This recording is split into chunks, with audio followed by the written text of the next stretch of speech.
Last week on Infinite Rabbit Hole. I know Jeff's going to say PSYOP, and I agree. Somebody filed a FOIA request for something, and the government gave them the wrong thing, and it's called the EM effects on human body. And it literally is a document showing that the government has been able for decades now to not only implant false memories, but to control dreams, doing things like forced waking visions, so like you actually see things while you're awake, not just while you're sleeping, forced movements, all kinds of other things. So if space is fake, then this whole thing is fake. Right, exactly. I mean, if now all of the pictures of space and the planets and the galaxies and all that stuff is fake, then why couldn't we be living on a much bigger Earth, and all the pictures of Earth are fake too? I've converted Jake. I win again. Still also goes on as an adult to say that, you know what, this was real. And it's not like she's making bank off of it. She's not. She's living in Parkersburg, West Virginia, you guys. Go look at the average household income there. You know, she's not rich by any means. We were never landing on the moon, so anyway. Get him with that weird shit. Go ahead, do it. I just did. Talk dirty to me, Jeff. I'm on board with Jeff. Space is fake. Welcome back to Infinite Rabbit Hole.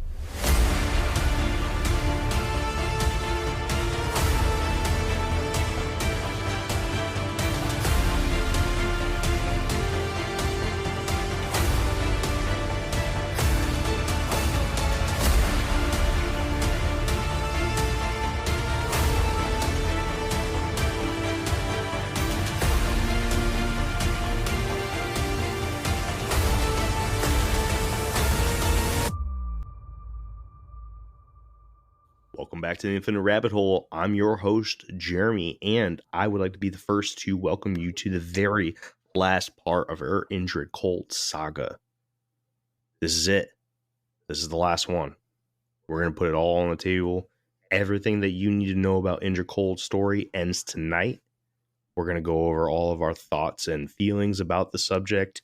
We're going to dive into, personally, my favorite part of this entire story. That is the stuff that includes John Keel and a little bit of other stuff as well. But before we jump into all that really, really awesome stuff, let's go ahead and bring in our host for tonight. Of course, I have my right-hand man, Jake. Jake, what's going on, dude?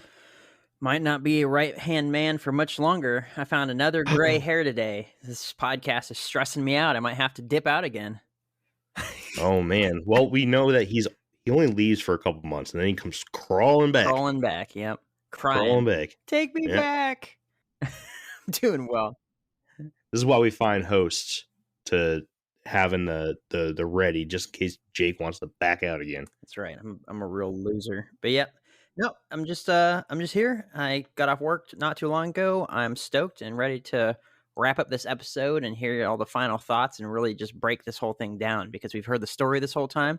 And I've been waiting for this like deep conversation so Jeff can blow our minds and rip this thing in half. I don't think he's gonna, but that whatever. Speaking of Jeff, this is gonna be the last episode we can refer to him as New Guy Jeff. No. Yeah, this is it. He's no longer the new guy. He did a whole season with us. He's lasted longer than some other people. He'll always be a new guy, Jeff. I guess. From my point of view, at least. Let's welcome for the last time to the Infinite Rabbit Hole, New Guy Jeff. New Guy Jeff, what's going on? Not much going on. Sipping on an old Jack Daniel's country cocktail beverage, ready to crack this one open, just like Jake put the pressure on me to do. So let's get it. I don't think you can do it. He's going to be too sloshed. The reason why everyone's here, we know that the only reason why anybody's here, including Jeff and Jake, we have Asherz from On Wednesdays We Talk Weird podcast joining us again to lend us her expertise. Asherz, welcome back to the Infinite Rabbit Hole. Oh, thank you. No, I'm excited. I've really enjoyed doing this deep dive on Indrid Cold, and that's what I've been telling people. I'm pretty sure I've like talked to other people. I'm like, yeah, I've been doing this podcast with these guys, and I was like, I think their show's better than mine. So there you go. Definitely, yeah. Absolutely. Yeah, I think that, it's been, no, it's been really fun. It's been really informative. I initially was very, very surprised on how much homework was put into this, and I'm impressed. She probably says that to everybody. Yeah. We'll have to go back and listen to all of her episodes I know, to right? find out. Call me out on it. We should make like a compilation of everybody that I've said that to. I'm gonna make you a macaroni noodle owl and send it to you, and I want the same I want that. hype. Yeah, like I Okay. want you to tell me that it's the best you've ever seen. Yeah. This is great, Oh, little buddy. I I'm gonna thought- put it right in the refrigerator, right here. I thought you were saying that you wanted to like I'll make one and then you make one and then I'll send you mine and you send me yours. Oh, dude, let's do it. I think Let's do we're doing this. macaroni Mothman. Yes. So here for it. This is stupid. I don't know why we're talking about this, but we're going to do it. So Okay, everyone's heard it. Asherz, I have to thank you. I was listening to our last episode that well, at this time frame, I was listening to the first episode of this, and when that meth thing, as far as the eye can see, came up, I was laughing like a psycho driving down the road till I was like coughing. It was hilarious. I mean, it's only funny because it's true. But it really is. No, I mean, I wish that was not. I do wish that was a joke. I can't take credit for that. Shout out to Parkersburg, guys. Jeff called. Or I did it this time. Jake calls me. He's like, I have an idea for a T-shirt. Yeah, it was "Welcome to West Virginia" in cursive, or like red cursive, and we take like a picture of a grain field, like the rolling hills, and just put little plants and have like meth crystals all over them in rows all the way down until they just fade out into the background. Little spaceship in the background. I would. Yeah. Hey, listen, I'd buy it. Oh man! If we make something like that based off a joke that you said, we'll send you one. Sounds good to me. So we did one T-shirt so far. Like we want to do a whole line of T-shirts from stupid things that are said during our episodes. And during our Wendigo episode, we got into this little side conversation about I can't remember Land of 10,000 lakes or 1,000 lakes. Right, but we were talking about the Canadian province right above Minnesota, and I was, we're some reason talking about Minnesota, and I was like, it's the land of 1,000 lakes, and Jake's like, are you sure? And I was like, yeah, Minnesota, the land of 1,000 lakes. He Googles it. He goes, Finland. It says Finland. So we made a T-shirt on our merch site that literally has Finland above Minnesota, like the states, the state and the country, and it's like we have like little handwritten words that says Finland and Minnesota. Well, I'll have to send you a screenshot of it. It's hilarious. He said, and what's right above Minnesota, right? And I was like, Finland. And so we did Infinite Rabbit Hole geography. So it has both combined together, and the way we colored it in, it looks like like a third grader trying to color in between the lines. So there's spaces and holes in between the green of the shading and stuff. It's pretty funny. I think that's awesome. Yeah, no, that's we do that too. We've got one that's going to come out, and it's smoke doobies and smack booties, and there's also all tits and no ass. And so I mean, it's just the banter on the show. I mean, it definitely makes for some catchy slogan shirts. Rough. Well, I will not be getting either of those, but oh well, I'll find one. I'll make one, and it's going to be just for Jake. That's all it's going to say. It's just for Jake on it. Drink coffee and read the Bible, and I'll be like, hey, yeah. There we go. Yeah. My fun life. Yeah. When you get a chance, check your phone. I sent you a screenshot of the shirt. Oh, okay, it's freaking awesome. I'll do that. But all right. So, are we ready to do this? We ready to jump into some John Keel? Yeah, I am prepared. Ready. I don't even think Jake knows who John Keel is. That's fine. I don't think Jeff knows who John Keel is. They're gonna learn today.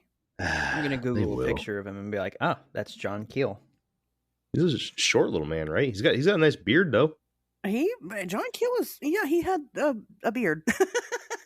He did. He did. That's who John Keel is. Not as nice as Jeff's beard though. He's a beard person. Aww. That was very nice of you. Whoa, he is a beard person. Yeah. Yeah. Yeah. All right. All right.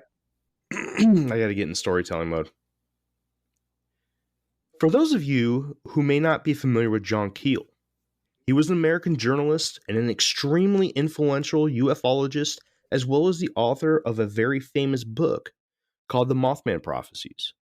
John Keel served in the U.S. Army as a member of the Armed Forces Network during the Korean War.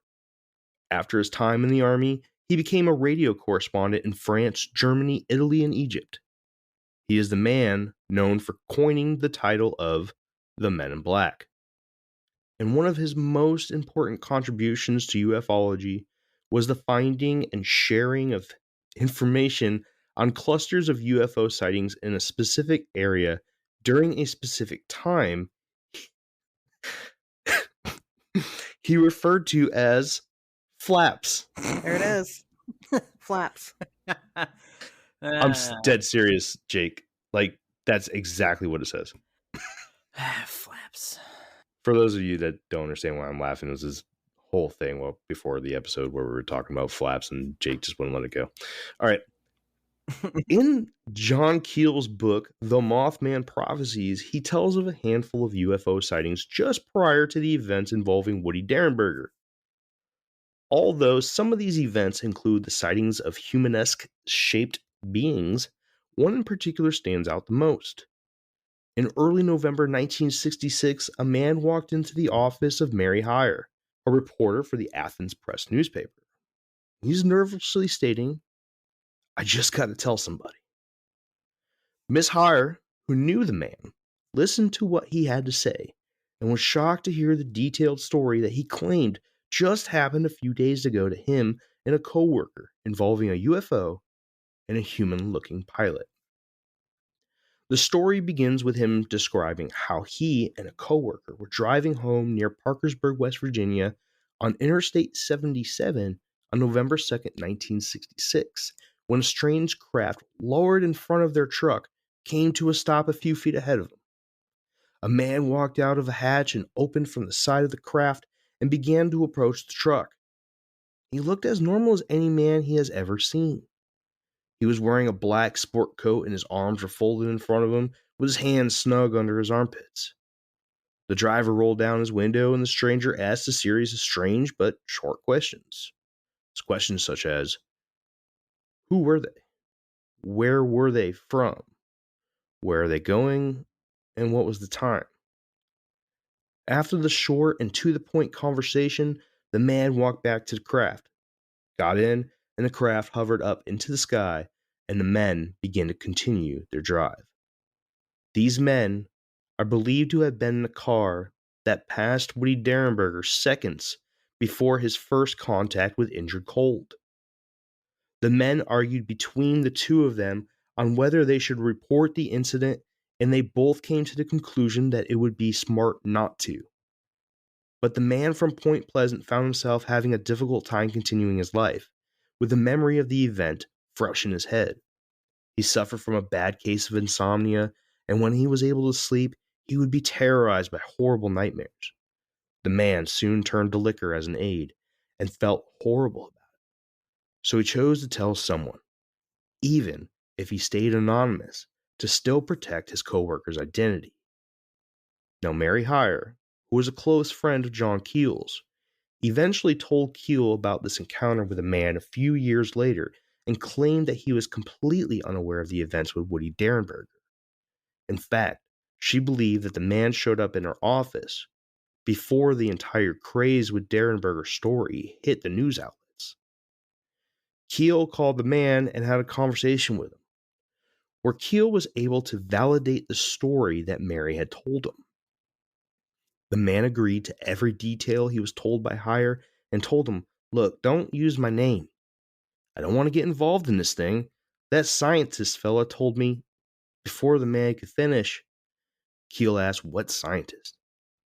The man went on to explain that a few weeks after this event, a scientist from Ohio came to see him and his co-workers and told him to be quiet about the event and that, quote, "it would be better if you forgot the whole thing."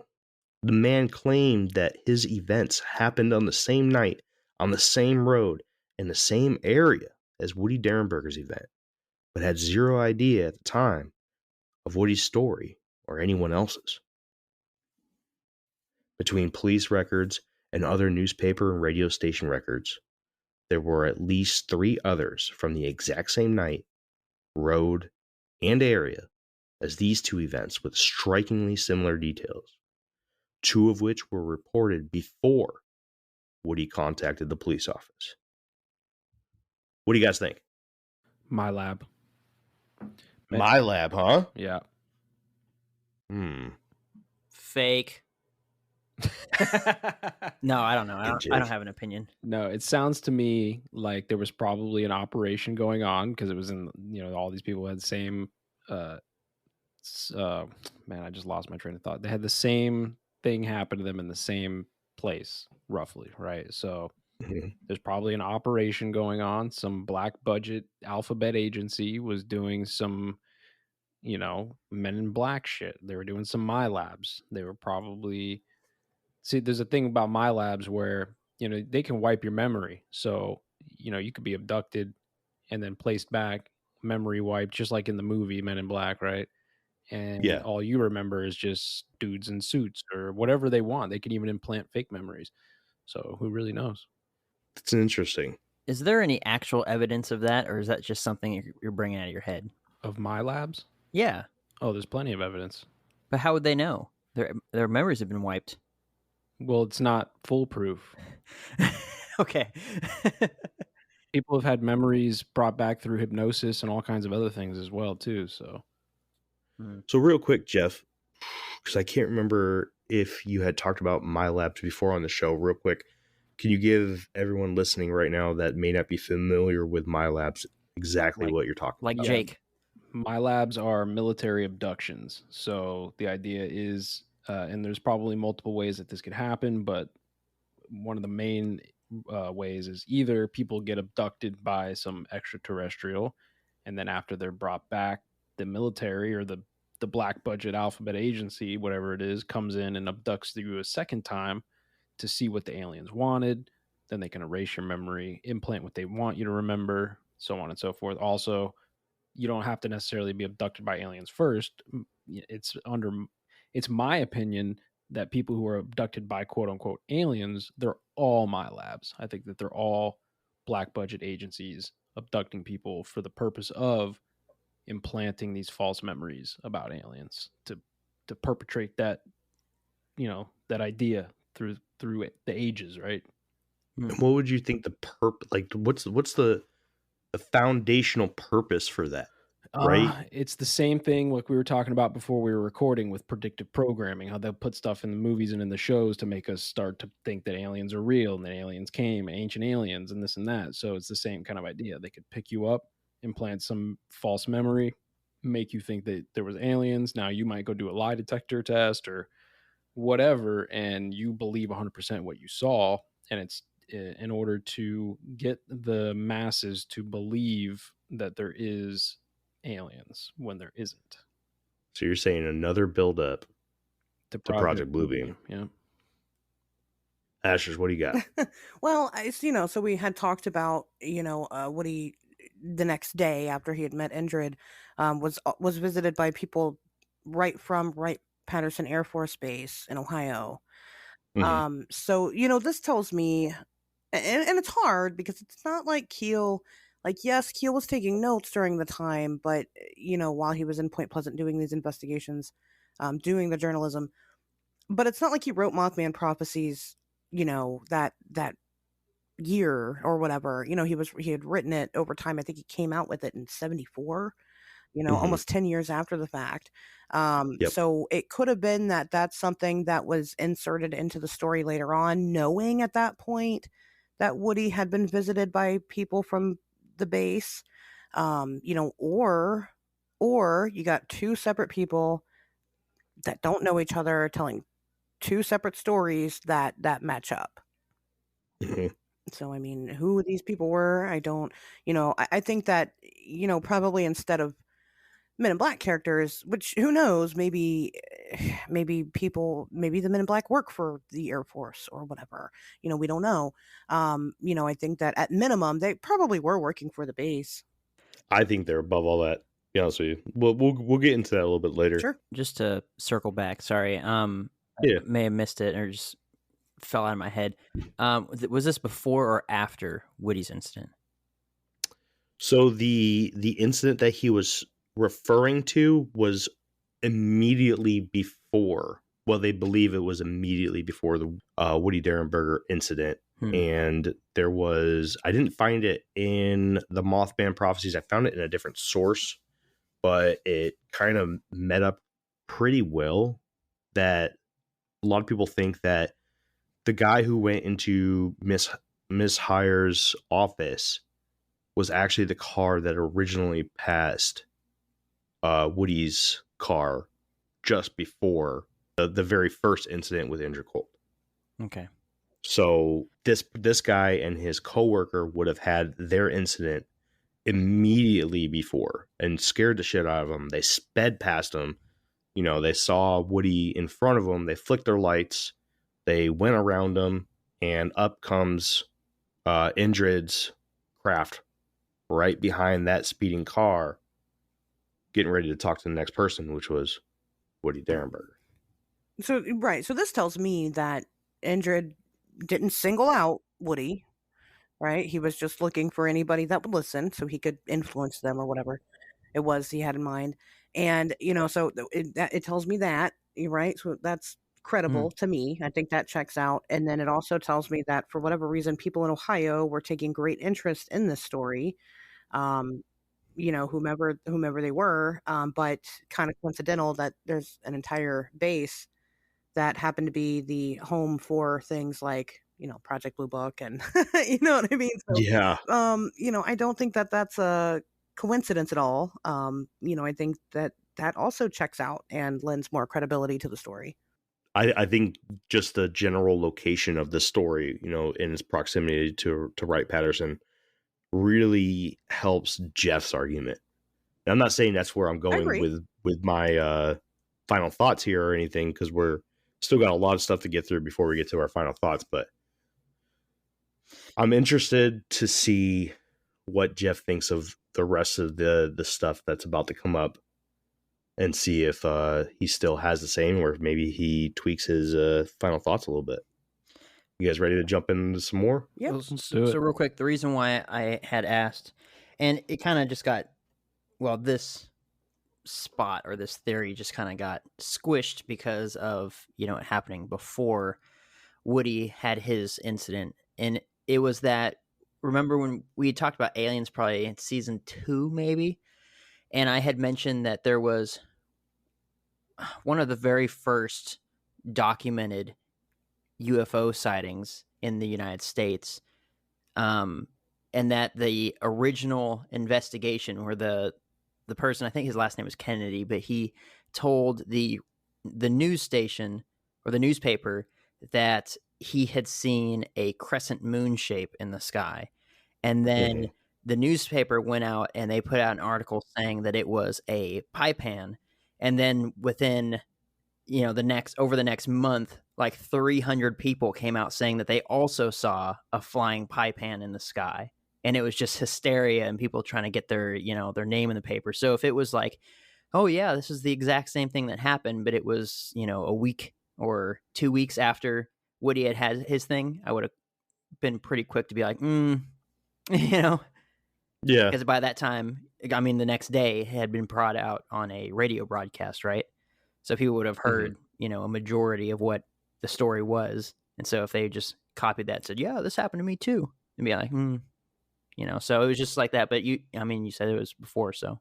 Slightly. Yeah. Like minutes. Well, even still, same day before, either way, before like the actual thing came out. I'm really skeptical when it comes to other people saying like, oh yeah, the exact same thing happened to me, the same conversation and everything. It's just like, well, even going into that, it's like, it couldn't have been the same conversation because some of that conversation was Indrid asking Woody like basic questions like, what's that over there? Is that where people live? You know, he wouldn't then Yeah. go and ask a different person the exact same questions, probably over and over and over again. So, I like that because when we were covering the Rendlesham Forest UFO incident, the main characters in that, when they were being questioned under the base mm-hmm. by, that secret 3-letter organization, Alphabet Soup. Yeah, the Alphabet Soup. They had all come up with slightly different stories, and they weren't so drastically different. They just seemed to be from their, somebody else's point of view. Mm-hmm. So I see exactly what you're talking about. Now, like, I'm trying to take what you're saying, like, you copy and paste. Now, if those 4 guys in the Rendlesham Forest UFO incident had just copy and pasted their answer all the way through, maybe it would have been a little sketchy. Mm-hmm. So I see that, but I just wanted to also point out that I think that the episode, if anybody's listening right now and they want to go back and listen to the UFO episode that Jake was initially talking about, I think it's the Berkshire UFO incident one, very early season 2. Yeah. I think that's the one. Because I remember you talking about the pie pan, and then how I was like, this is dumb. media- This is ridiculous. Yeah. Every single alien sighting ever has been based off of a Hollywood TV show, and before that, there was none. Yeah. Yeah. And that does happen. I just sat down, which by the time everybody listens to this, it will have been out. Just sat down with Adam Benedict from the Pine Barrens Institute, and he, I was telling you guys earlier, he kind of digs deep into some of these older news stories, and not just the news stories themselves coming out on early 1900s newspapers, but the sightings and stuff that took place afterwards. Case in point, which he's named for, is the Jersey Devil, and basically how the Jersey Devil is a piece of American folklore, and kind of where that came from, where you had all these people. You had a guy. It started off with a guy claiming that there were footprints that he found in and around his property, and then after that, that's when there was a flap of Jersey Devil sightings, and just making sure Jake's paying attention, but. But there was all these people reporting that they were seeing the Jersey Devil from that point. And were they really seeing it, or was it just because in 1909 there isn't shit else to do but to tell stories, right? I mean, were they really seeing this thing, or was it just because it was fun? We know that people lie, and I'm sure people have probably lied since we could communicate with each other, right? And so, that is definitely topical and something that happens. When I interview groups of people who claim to have experienced the same thing, one of the things that that you learn in forensics when you're interviewing eyewitnesses is the way that you can tell a story's been kind of built up depends on their the way that they identify certain things. So like you're saying, with that UFO incident originally, it was reported as being that crescent shape in the sky. Then you have other people that will come forward and compare it to other things. Typically, when everybody reports it looking like the exact same thing, because we have the power of perception as humans, when they report it looking like the exact same thing, then it kind of takes away the credibility of it, because then it's rehearsed. It's more like they all sat around and said, oh yeah, we all saw this. It's just like if you're trying to interview witnesses in a robbery, okay, and you have 3 people in the store that witness this robbery take place, and you're trying to figure out, well, are these 3 people related to the robber at all? So you take on their description, and they go, oh, the guy was 6'2", he's probably 250 pounds. He was wearing a black shirt, black pants. Well, person number 1 typically would go, oh yeah, and he had a scar around his left eye. And then person number 2 goes, well, he was also wearing brown shoes with his black. You look for those things that the other people, you don't want the accounts to be exactly the same, because again, the power of perception that we have in our brains, we focus individually on different things when we take in things visually and auditorially. So that is something that we I do anyway in the field. I'm sure other people do too, to kind of see if a story is credible or not. So if it's described in these types of cases, if it's described exactly the same, then you kind of have to take pause and go, well, how do I know that you're not coming to me now after the fact? Because Woody's story was very publicized the next day. Everybody knew about it. So I think what Jake is asking more is, when did this guy come out about his story? Not so much when he encountered what we Yes, believe. there you go. But yes, when did he share his story? So, according to Keel in his book, The Mothman Prophecies, he did come out a few days after his own incident, which would Liar. a few days Right. after it would come out a few days after It was publicized. Woody's. Yeah. Right.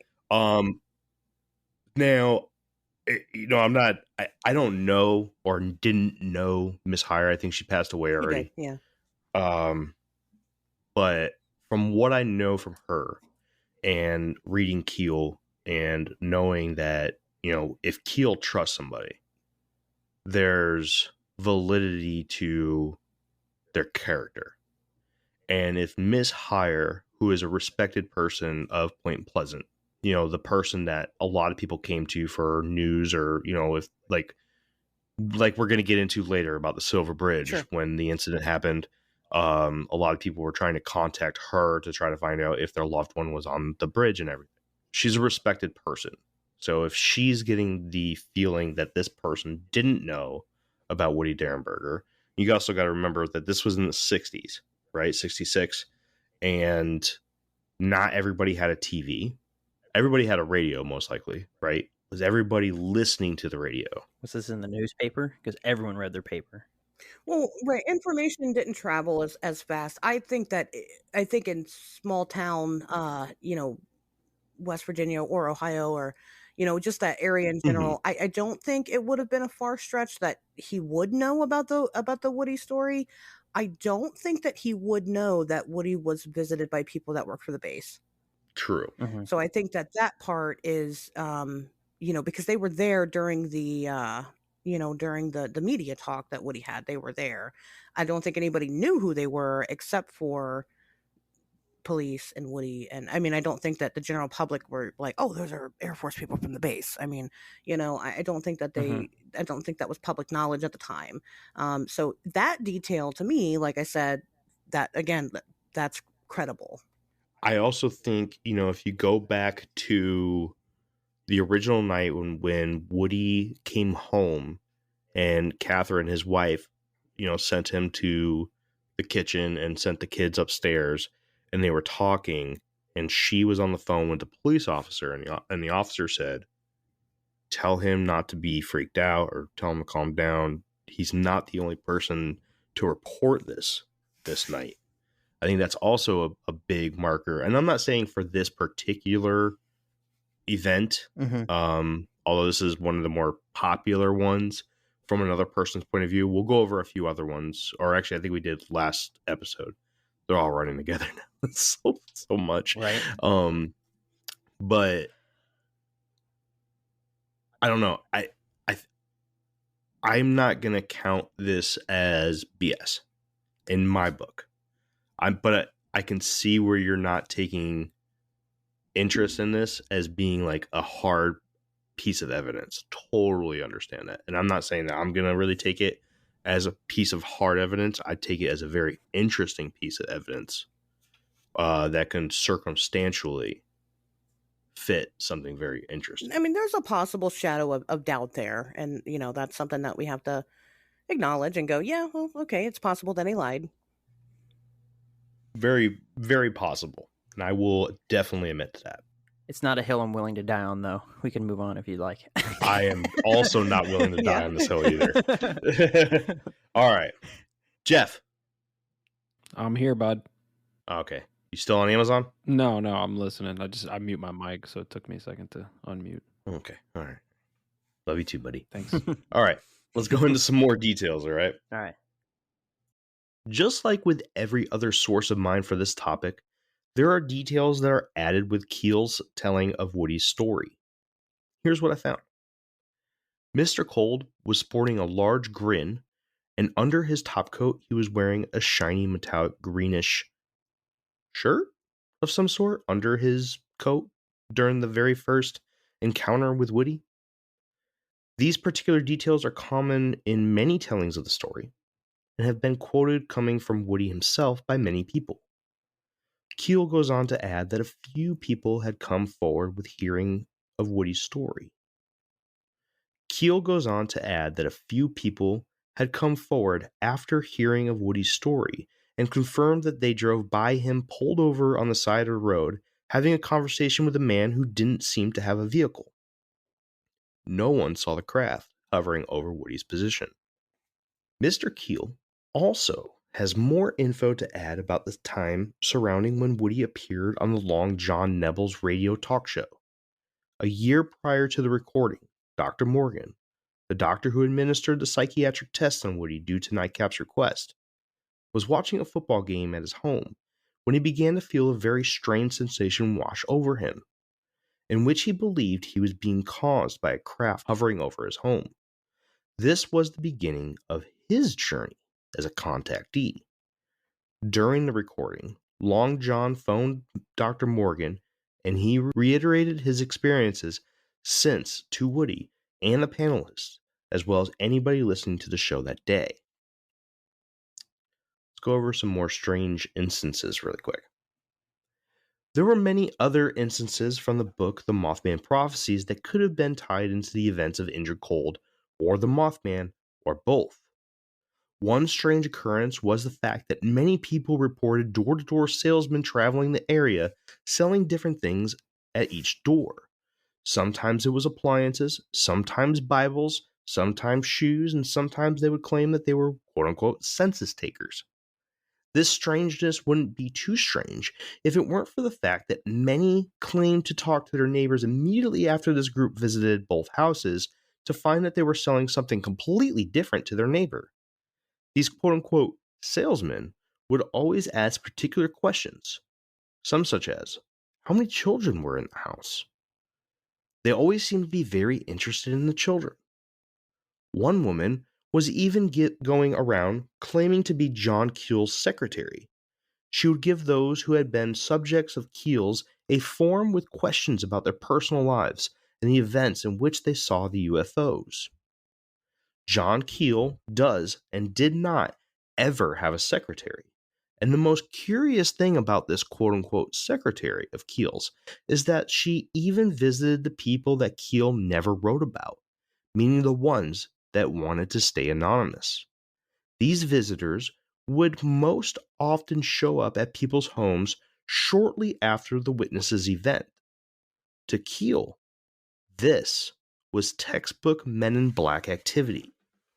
Now, when I read this, I thought to myself, this sounded like people who were checking out houses to steal from. But then, I remembered that in Woody's book, Visitors from Lanulos, there was a time when Catherine Derenberger, Woody's wife, answered the door and two men, who turned out to be Indrid Cold and Demo Hassan, were attempting to sell her a vacuum. This ended up being her first face-to-face contact with the Lanulosians. Another strange incident that you read about all throughout Keel's book is the act of people attempting to talk on their personal phones and being interrupted by loud beeping and winding sounds. This did happen to Keel himself a lot, but was not specific to him alone. This happened to a lot of the people who talked about in his book, and many of them called the phone company to have them run a check of their wiring, and every time they came back with no problems. Sooner or later, Keel ended up finding out that his line was being tapped by a sort of mechanism. The strangeness with the phones didn't end there. This sound would be heard even when people would receive calls with no one answering on the other end. Some people, even Woody himself, went as far as getting a new number and leaving it unlisted. But that didn't help, as the sound continued to find them. One more strange piece of evidence about this sound is seen to only affect those that were either contactees or those that witnessed UFOs in the sky. Another quick thing to know about the Ohio Valley area in 1966 and 67 is that Keel highlighted in his book that there was a small explosion of animal mutilations at the time. Dogs, cats, rabbits, cows, deer, horses were all being left dead randomly around the valley with all the blood removed from them. There was no blood to be found around them, and in most cases, they had a large hole cut into the animal, sometimes in the head, removing the brain, sometimes in the chest, removing the heart, and sometimes in completely random places.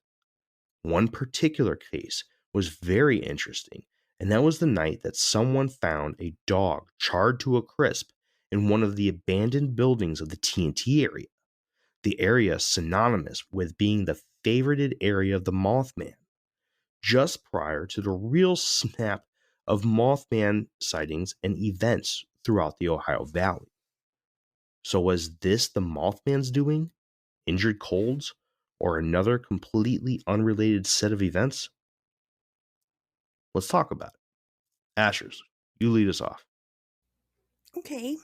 So one thing that has since come out about some of these experiences that Keel was personally having, is that some of the other researchers, Gray Barker being one of them, I can't remember the other guy's name right now. Oh my gosh.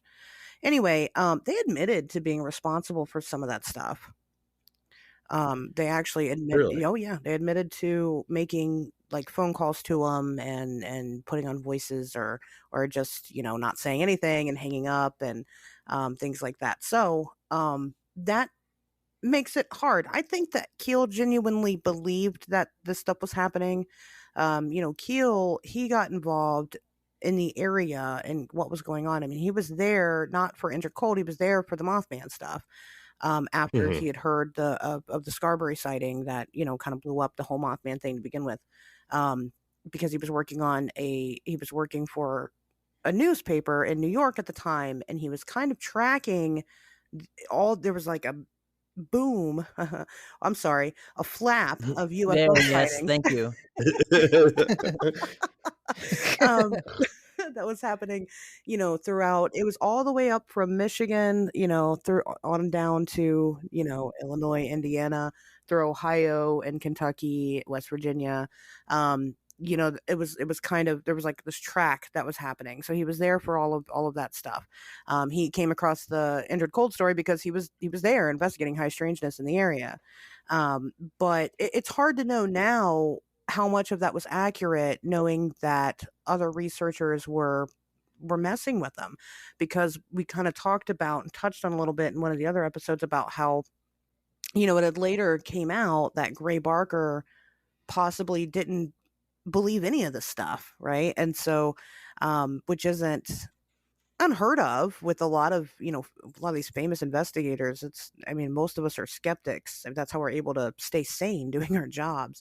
But then it kind of throws a wrench at the whole thing. I think that a lot of it was accurate. I think there was definitely something going on there. I don't think that there was anything to the flap.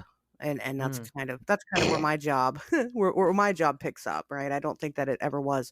A colleague of mine had mentioned something about, and it was just like on Twitter or something, and they were like, man, there was just so much weird stuff happening in the 60s. And the only time when I started doing this, I thought the same thing. I'd started working, one of my original theories, I'd started working on a timeline of events of these things happening, and how they kind of peaked in the 60s and then started kind of trailing off. But what I'd found was that there was also weird stuff that happened in the 50s and also weird stuff that happened in the 70s. And then from there, Mm-hmm. in my own research, come to find out it never stopped and started. It never did. And I think Keel in his later years also came to that conclusion. But at the time of him, doing all that research, I think because he was really in it and really submerged in it, you kind of get caught up in the excitement, I guess. But I don't think that there was anything. I think that I think demographically, there are concentrated areas of high strangeness. I don't think that there are time periods where things are particularly strange. Hmm. That's what So I said a lot. I know. I'm sorry. no. I'm just going back to the Gray Barker possibly running these pranks on Yeah, John Keel. It possibly. sure. I can see that because from what I know about Gray Barker, I don't know too much about him. But what I'm hearing from other people, and everyone's got to remember that the whole Fortean community is cutthroat. Oh It yeah. is, and I'm sure it was back then Oh too. yeah. And Gray Barker, from what I understand, was one of the worst when it came to making sure that he got his time on the stand, Absolutely. that he got his time in the limelight, sold his books, made his cash, and moved on with his life. Totally can see that happening. And I also read a couple places that he also did attempt to manipulate things on Keel. And sometimes Keel had caught him trying to do some stupid shit. Yeah, they had a very frenemy type of relationship. Right. And so, and like I said, we know that now.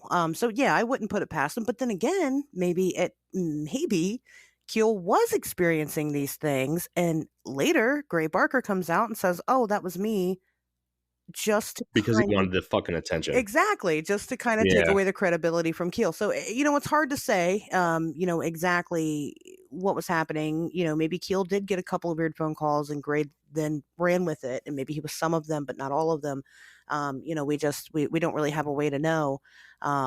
What that, and this isn't, it's not new information. It's kind of like for some people that start getting into this stuff, it's kind of like when Jake found out that all the pictures of space were fake. It hurts your feelings, right? You're like, oh, Gray Barker didn't believe in this. I'll never recover from that.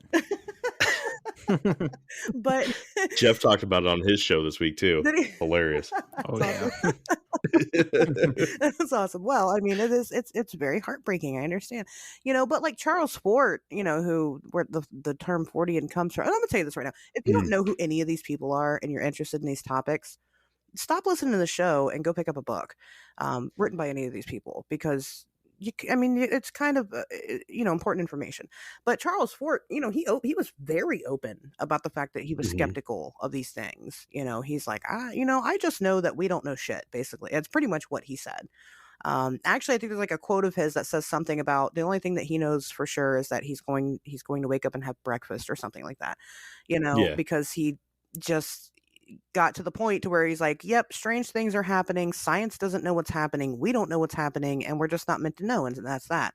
Like I said, a lot of these people in this field are skeptics. And also, you're right, very cutthroat. Because it is such a niche community, you don't have, it's not like, it's not like I walk out my front door and there's, fangirls screaming and, yelling my name and everybody wants my autograph. And it doesn't work that way. So I know, shocking, I'm done. right? He's like, that's why I do If this. I can't have that, I'll have nothing. I know there's no money and no other benefit to it. Just we just do it for fun, apparently. But yeah, so you're gonna get a lot more kind of cattiness within the community, I feel like, because the only thing that you have is clout, and I don't think that has ever changed. We're gonna move beyond that. Okay. We need to do an episode on Charles Fort just to lay that down, because that is something that the listeners of the Infinite Rabbit Hole should know. Yeah. They should know who Charles Fort is. It probably would be more historical, and I don't know how much of an episode we can really get into it, but that is where the birth name of the title of Fortean investigators or Fortean topics, that's where it comes from Charles Fort. A lot of people know like just the very top of Charles Fort and his interest, and they automatically think Bigfoot, aliens, and ghosts, right? And that's it. That's all Charles Fort was into, and that's completely wrong. He was also into things such as cryptometeorology, interdimensional travel, anything strange. Basically, the Infinite Rabbit Hole podcast is a Fortean podcast. And nobody knows, I had somebody on my show recently, and we had kind of had a sidebar conversation, and he was like, well, I just call myself a paranormal, and I do a lot of cryptozoology, but I just call myself a paranormal investigator. And it's like, because he's using that as a blanket term. And I'm like, my guy, that one already exists, right? It's Fortean. Yeah. Nobody ever knows what that means. They ask me, what's a Fortean investigator? I'm like, how do you study any of this and you guys don't know where that comes from? I mean, what, Right. so I agree. Again, there's not enough exposure for Charles Fort. So that's, There really isn't. And never mind. We got to yes, get I'm back sorry. onto the Yes. Mothman. Continue. uh, Yeah, no, John Keel and his high strangeness that he was experiencing, plus what was kind of going on in the area and the themes there. right. So Jeff, Jake, you guys got anything for this section? Yeah. I mean, I still same theory applies for me here because a lot of this sounds um, like a program happening. You know, people just being Mhm. duped or tested on. Now, I agree that there could be pranks happening, right? So a lot of this could have been like pranks. I guess that's kind of what you guys are saying. Uh, but you know, the whole Wright Patterson Air Force Base and all the connections going back, Hangar 18, all that stuff. It just really makes me think that there's some program going on to seed this alien agenda. Yeah, and I don't put any weight into animal mutilations as far as like surrounding UFO type things. Like it's pretty insane. If you don't think that people can do this sort of stuff, like there's some sick, heartless monsters out there that love nothing better than to mutilate animals for the heck of it, for fun or for pranks. Like, and it seems to be like, oh yeah, there was this popular UFO sighting, and then there's a bunch of dead animals that were found around it. Yeah, it sounds. I mean, it sounds like a cookie cutter type event to me, of just like, you know, that's just what happens. That's what people do. You know, it's just Yeah. like it's. I don't, put a lot of weight into that because I'm like, well, people are sick, or some people are, Yeah. and then the wiretapping would definitely. Gosh, Jeff's narrative Jeff's the narrative he's pushing, uh, it makes a tremendous amount of sense with all the details that are coming out that could be, yeah, they could be, uh, geez, I can't even pronounce that word.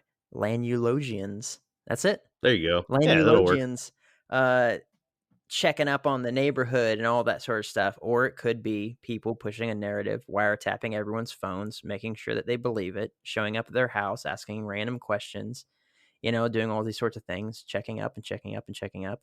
I mean, it could go either way. But for me, I tend to lean more towards the not, alien type direction or interdimensional type direction. I mean, newsflash to a lot of people, the government sometimes lies to people, and maybe that's more often than just sometimes. Whether it's quote unquote for our safety or our own good or whatever it is, very rarely are they 100% truthful on anything, no matter which side it is. And so it's, they all have their agenda, they all have their narrative. The circumstance, if it's true what Jeff is talking about, this, project that's being pushed, this project narrative, and this whole, sprinkling of the idea of aliens and extraterrestrials, they sure as heck are doing a lot of work into making sure that people believe this crap. If that's the direction it's going, and if it's not, if it's, extraterrestrials or interdimensionals that are visiting us and stuff, I mean, the same could be said. So I'm kind of like right in the middle right now, but I know what I believe and I know what I don't believe, but I'm trying not to have an extreme bias right now. I'm trying to just allow, all the different ideas and stuff. And I'm writing down my notes, and yeah. Well, let's see. Let's see. I don't know. Maybe I might be able to change your mind. Or maybe Unlikely. Keel can change your mind. All right. Move along. TikTok, right? Yep. So let's talk about Jane. Yeah, Jane. In his book, John Keel tells of a woman he met who he refers to as Jane, which many people have concluded was a woman by the name of J.P. Paro, who Keel refers to as a contact he had that put him in touch with Jane. But for this, we're just going to refer to her as Jane as Keel did, since we do not have the proof that this was in fact Miss Paro. Jane lived near an area known as Mount Misery in Huntington, New York. Keel goes on to describe Mount Misery as a very heavily wooded hill with a few dirt roads. with a number of mysterious deaths and disappearances. Jane and her boyfriend had been sucked into all the mysteries and disappearances that all the locals were talking about, and decided to drive up to Mount Misery one night and investigate for themselves. At one point in the night, they find themselves driving down a back road when her boyfriend Richard begins to complain of not feeling very well. After he pulls the car over, he slumps over the steering wheel and falls unconscious. And what seems to be right on cue, a bright light engulfs the car, and the next thing either of them know, they are driving on Old County Road at the bottom of Mount Misery with no recollection of how they got there or what happened after the light appeared. A few days later, her phone rang, and an unknown voice told her to go to the local library and find a particular book and read page 42. The next day, she did as the caller asked, and when she got there, she met a very strange librarian who was dressed in clothes from the 40s. Jane described this lady as having a darker complexion with a fine bone structure and very black eyes and hair. When she asked her for the book she was looking for, the librarian reached under the desk and pulled out the exact book as if she was waiting for Jane. As she sat down and turned to page 42, the print literally transformed into another text telling her why she was selected and that the author had messages concerning Earth and her people. When the author explained that she was allowed to tell one other person, but no more than that, and it was signed, "Be in peace, Apal." As she finished reading, the text transformed back to normal. Soon after she left the library, she became very ill and soon got in touch with John Keel to pass on her story. Keel tells of how he held a bit of info from her about a distant contactee who was in contact with an Apali. Keel saw the signature at the end of Jane's reading of Apal was similar to Afali's and wanted to see if she was going to lead him down a familiar path. A couple of weeks later, Jane claimed to have been seeing the librarian everywhere she went. One particular encounter with this woman was worrisome to Jane. She was in a local department store when the librarian came out from behind a rack and began to speak in broken English, and still wearing the same outfit from a few weeks ago. She began laughing hysterically when Jane asked her if she lived around the area that they were in. The lady then asked Jane, quote, "Is there any AU here?" Keel took this as she was asking for gold, since the symbol for gold on the periodic table is the letters AU. Jane was unable to sleep that night and got up early and headed out for a walk. The librarian stepped out from an alley and told Jane that, quote, "Peter is coming." And Jane remembered that Catholics believed that the final pope was going to be named Peter. Now, a little side note. The only reference I could find to this was from the fictional novel The Roman Peter II, The Last Pope by George R. Arus Matis. Is this why you called me up the other day asking me if I knew anything about Catholicism? Yeah, this is it. Okay. Just after a large black Cadillac with an olive-skinned driver stopped next to the woman, and a very tanned man who was dressed like a very important person stepped out of the vehicle with a large grin on his face. He shook her hand and introduced him as Paul. Paul gave Jane a folded up piece of paper with a very small disc inside and told her to always keep it on her to let the really good people know who she was. Jane went ahead and mailed the gift to John Keel, and Keel was very unimpressed with neither of the paper or disc, which was the size of roughly a quarter. But when Keel mailed it back to her, Jane received a package with a disc bent in half. This did interest Keel, as he believed that whoever had given it to Jane had access to the mail system and was able to access things in closed-off packaging. The reason why he was interested in this was because he had either mailed off or was mailed very important things dealing with his investigations that failed to reach their intended destination, even though the packaging was fine. Another month later, and after regular visits with Paul and a few others, she was presented with 3 pills. One for now, one for in 2 days, and a third for her to have someone dissect for her assurance that there isn't anything harmful in it. She turned the pill over to Keel, of course, who had it tested, and it came out that the contents proved to be a drug normally prescribed for infection of the urinary tract. After she took the first pill, she contracted a terrible headache and lost sight in her right eye. 2 days later, she took the second pill, with no side effects. The same day, a man claiming to be Colonel John Dalton of the Air Force called her at her house and told her he wanted to meet with her at her place. And a day later, without giving him her address, he showed up with a young lieutenant on his side. The man claimed to be Dalton asked her what she knew of a flying saucer that had landed nearby, and Jane replied with a chuckle and told him that she didn't believe in such things. The man responded by opening his briefcase and pulling out a packet of paperwork for her to fill out. When she refused to do so, he told her it was fine as long as she just signed it. She replied, "Now, that would be pretty stupid."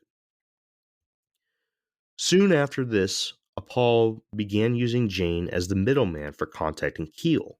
He told Jane to tell Keel some very serious and compelling things that ended up coming true.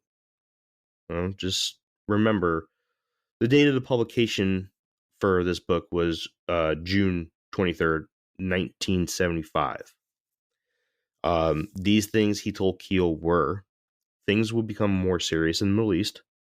As we are very aware, conflict in the Middle East never really ended and has been ongoing since before the book was published and long after. 2, the Antichrist would rise up out of Israel. This is yet to come true as far as we know. 3, the Pope would head to the Middle East soon and be knifed to death. Pope John Paul I died on September 28, 1978, after only holding the position for 33 days. The official cause of death was a heart attack, but there are many, including others in high-standing positions in the Catholic Church, who believe that he was murdered, and the list of possible murders is pretty impressive. Some include Cardinal Sebastiano Baggio, as Pope John Paul I had him removed from the congregation after being warned of Baggio by many others. Many different members of the Vatican Bank, due to many believing that the new Pope was going to investigate the internal scandals between the Vatican Bank and organizations such as the Freemasons, the Mafia, and many others in need of money laundering. 3, the CIA. And 4, others who believed that John Paul was going to restore the traditional Latin Mass as the norm for the Catholic Church. Another prediction given to Keel from Paul was that the Vatican was planning to send food and supplies to Arab refugees. This came true shortly after Keel received the info, but before the book was released, so this is pretty hard for us to confirm. The most famous prediction was that there was going to be a tragedy on the Ohio River, likely an explosion at a plant of some sorts on the bank of the river. This we will talk about soon. The next few were given to Keel after he met her in person and put her under hypnosis and had control of the session taken away as Jane started to speak to him, claiming that she was Paul herself. These are the predictions given to Keel at this time. There was a pending plane crash. According to Keel, this also came true, but again, hard to confirm with lack of more info and events happening before publication of the book. 2, Robert Kennedy was in trouble. Robert Kennedy died on June 6, 1968, years before the publishing of this book, so it is hard to determine the authenticity of this prediction as well. As one of Keel's last statements about Jane and Paul was that he had to simply think of a question, and Jane would call him soon with an answer from Paul. So, you may be asking why I included the story of Jane. There's a couple reasons. The paralleling descriptions of Paul and Indrid. That's one. Two, the incident on the Ohio River prediction, which we'll talk about here soon. That's pretty much it. Like, I just wanted you guys to see that there was another character out there similar to Indrid that somebody else was claiming to be in contact with. Olive skin, black hair, black eyes, speaks telepathically. So what do you guys think? So that's the thing about people claiming to tell the future and stuff. Like, Right. some of these events wouldn't have happened for a couple of years, so it would be hard to say, like, hey, this person's telling the truth. Or they're just or they're lying, especially if it's some wild prediction way in the future. Like, but things like it'll become more serious in the Middle East. Great, an area that's been at war for 2,000 years. It's going to get serious, guys. The Antichrist will rise up out of Israel. That's interesting. The Pope would be knifed to death. And if he's, hey, he died of a heart attack. I mean, people can say whatever they want, right? It doesn't make it true that he was murdered or something, but unless he was obviously knifed to death, then there's an issue there. Let's see. The Vatican is planning to give food and supplies to Arab refugees. The Christian organizations and Catholic organizations pretty much rule the world when it comes to charitable donations, as far as orphanages and humanitarian relief and assistance and stuff. So that even in itself is not a crazy far stretch.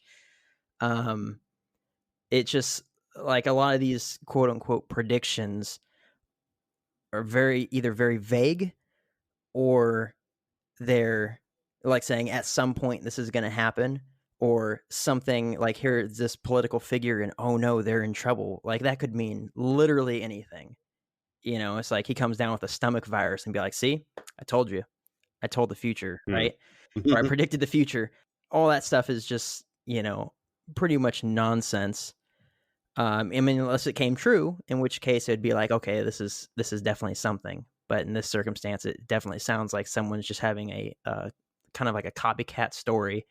And just to make it more valid, they're saying, oh, but they told me about all this stuff that's coming in the future. And then maybe a couple of them actually happened. But you really have to reach to say that this was predicted. So I don't know. Agreed. I'm taking Jake's side on this one. Yeah, I'm actually gonna take up with Jake also. These are very these aren't, hard hitting predictions. Now, if somebody, comes to me and they go, hey, on November the 7th of 2024, it's going to rain cats and dogs, and then that day comes around and it rains cats and dogs, then I'll be impressed. But as far as like these people that predict things go in general, I don't know. I'm just not a fan. Not a big fan of that. I am also going to take Jake's side. Wow, winning the whole crowd tonight. Yeah. It's a flap. Yeah, it's a flap. It's just a flap. Well, I mean, people got to be really careful with that sort of stuff, like who they're going to believe, as far as like, even if this was a real person that said all this stuff, people really need to be careful and watch themselves. Like how many, and I hate to call it the Christian church in this circumstance, but it's true. How many self-proclaimed prophets came up and said that Trump was going to win the election, that God told them that he was going to win the election. And as soon as the results came out and he didn't, they lost their ministry, they lost their careers, they stepped down, all sorts of stuff. And people were just all over that. Oh, God said this, because this self-proclaimed prophet said this, and then came out to be, made up, or it was a lie, or it was their ego talking, or whatever, But it's just like, people really need to be careful when it comes to someone, I don't know, who knows what the nefarious reason is or non-nefarious reason, but the, trust me because I can tell the future. Here's some super vague circumstances that may or may not happen in the future. I'd be wanting to know that if this is a real person and not just some cookie cutter type, like, or a copycat story, and then here's this random person that I'm lying about to have some validity behind this story that I'm making up. If this was a real person, like what was their intention with contacting Jane, right? Yeah. So it's just like, and before we got to this portion of it, you were talking about like the little metal disc that she got, and then she sent that to Keel, and then it came back to her, and it was bent in half.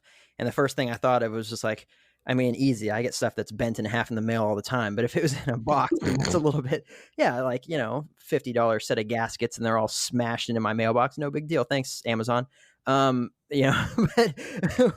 whatever. But there's just like, but if it's in a box, all right, that's a different story. But if these people are being watched, if this is all on Jeff's point of view, if this is all some sort of narrative that's being pushed and these people are being watched, then what makes them think that the same people that aren't tapping their phones aren't also then going through their mail and opening up their boxes to see what they're sending, and bending a small metal disc in half to see, what it's made out of, or, whatever, and then just be like, oh, it's nothing, package it back up and send it in there. They'll never know. Put a new piece of tape on it. Ooh, like, Right. Yeah. like, oh, what a stretch. They could never do that. But then you got into this part, and I'm just like, okay, well, this just sounds more like a Mel's Hole type story now. You got to understand, this is the end of everything. So this is where, yeah, for sure. On another episode, this is where I'm just throwing all this extra stuff in here, right? All the other stuff that people have heard around Indrid Cold, right? About how Indrid Cold could be tied in with this Paul character, and I'm putting the facts that I find coming directly from Keel's writing into the show, right? Mm-hmm. We're putting it on the table so we can talk about it, basically putting it down. And that's basically, I knew when I was writing this stuff up that this was going to be something that we didn't think was going to be a part of the actual piece of the story. Well, and that's what I put in my notes too. I was curious about what other types of events surrounded this, because it seems fishy to me that this extraterrestrial, or this being, shows up to only Woody. Actually, we had talked about in a previous episode that he was cheating on Woody with another relationship with some other humans, but but that he, what are the other circumstances? Were there other Lanulosians that appeared to other people, and are they still doing that? How long did the relationship last? So I mean, it is valid. It is important to talk about, because it adds that depth to the story. If there's other contacted people and there's other events going on just around, we're talking about Woody and his experience, and Taunia growing up with this experience and all that sort of stuff, and that's that's great. But it's like, what's all the other stuff around that? What were their neighbors experiencing, all that? So this is all valid. Well, I'm happy you see that way. I think it's really important stuff. I think that Keel, with his weird paranoia about the mail and whatnot, I think it was just that. I think it was just paranoia. But I think that the story, it's not a secondhand account relayed to Keel. It's something that he was, he had spoken with Jane and had actively, investigated, which helps, I feel like. However, at the time period, again, I think that mental health has to be taken into account, because I think that he was experiencing, kind of some madness, and I don't necessarily blame him, because when you when you get into this stuff and you start really investigating it, and you start going to the places, and you start having people share their encounters with you, also start to experience things, and I can't really. I guess it's hard to explain. You kind of end up having weird sensations of knowing, I guess, which, if you go to a therapist and you tell them that you have these weird sensations of knowing, you're deemed crazy, but you're not, you're well-rounded individuals, and Yeah. You kind of reel it back in, and you're like, I do it all the time. I'm like, this is what I do for a living, but like, also, like, I'm pretty normal-ish, considering the fact, I'm a parent. I have a child, and I go to parent-teacher conferences and do all that stuff, and I live my normal life, and You're not pay out my there bills. mutilating cattle. I'm not. No, I'm not. I know, surprising, right? good. But I know I personally have gotten swept up in some of the weird things that happen, and I can't really explain to you why or how I know why, or it's very weird. And so I can understand Keel kind of falling into some paranoia. Let me tell you a quick story. I keep sidebarring, but this is really interesting. My mother is I'll tell you, she's a medical lab tech, right? And so my mom, and she's really good at what she does. She travels around to area hospitals training the technicians on equipments and things like that. My mom, out of the blue, was propositioned by Right Pat. I live in Dayton, Ohio. She was propositioned by Right Pat to come work for them. She hadn't applied. Mhm. And the things that they were offering her, I mean, they offered her an extra $5 an hour raise, which my mom's capped. She's been doing this for a very long time. And they offered her like an insane amount of vacation time. I don't remember the exact numbers. It was just a job that was like way too good to be true. Mhm. And then, she, like I said, contacted out of the blue with this. They offered her the position and she was thinking about it, but didn't really answer in about 2 weeks. And within that 2 week time period, an old coworker that she hasn't worked with in 20 years contacted her out of nowhere. And it's not somebody she talks to. It's somebody she hasn't talked to in 20 years and is Mhm. telling her, you need to go work at this job. And it scared the hell out of me. I was like, wait a minute, this doesn't add up. I'm like, is this because of Hmm. me? Is this because I'm investigating the base? Are they trying to like threaten me and get my mom involved? Is this, something? And I've seen like helicopters and I'm like, is that for me? And is it crazy? It could be. Yeah. It could be. I live by the base. I'm gonna see aircraft. It's gonna happen. Right. But at the F-18. same time, right. I mean, at the same time, if you believe in this stuff, then you really have to consider the possibilities, in your mind, you have to make it make sense. But it's not unusual for people like myself, for people like Keel to experience some type of paranoia surrounding it. Because again, if you're saying that there is a conspiracy going on and you believe in it, then why wouldn't it happen to you? Mhm. But because of that, because we have that mental element there, we have to really take a step back and go, okay, this isn't really because of me, right? Like this isn't really, with my mom, I don't know, she didn't take the job. I'm glad she didn't. But it was very weird. And I still think it was very weird. But I didn't really go off the deep end and I'm not trying to claim that it is because of me, but I don't know, it could have been. Um, so I can relate. I can understand where Keel's coming from. Was there anything to this whole male conspiracy? Probably not. It's probably just because, again, he was swept up in kind of the hysteria, the excitement of everything going on, and so in his mind, and when that happens as an investigator, your mind starts racing and you start theorizing a lot. And you kind of pick up theories and in hindsight you end up putting them back down again. Mhm. But and I think that Keel actually did a lot of that once he kind of left the area and kind of left that area alone for a while. He never really redacted things. He just never really went back and dug further into certain things, and I think that's because he came to terms with, well, you know what, I think that was bullshit probably. So I don't know, that's just my 2 cents on it from somebody that actively does what Keel does. Nice. Well, right on. There's that. What do you think their code name is for you?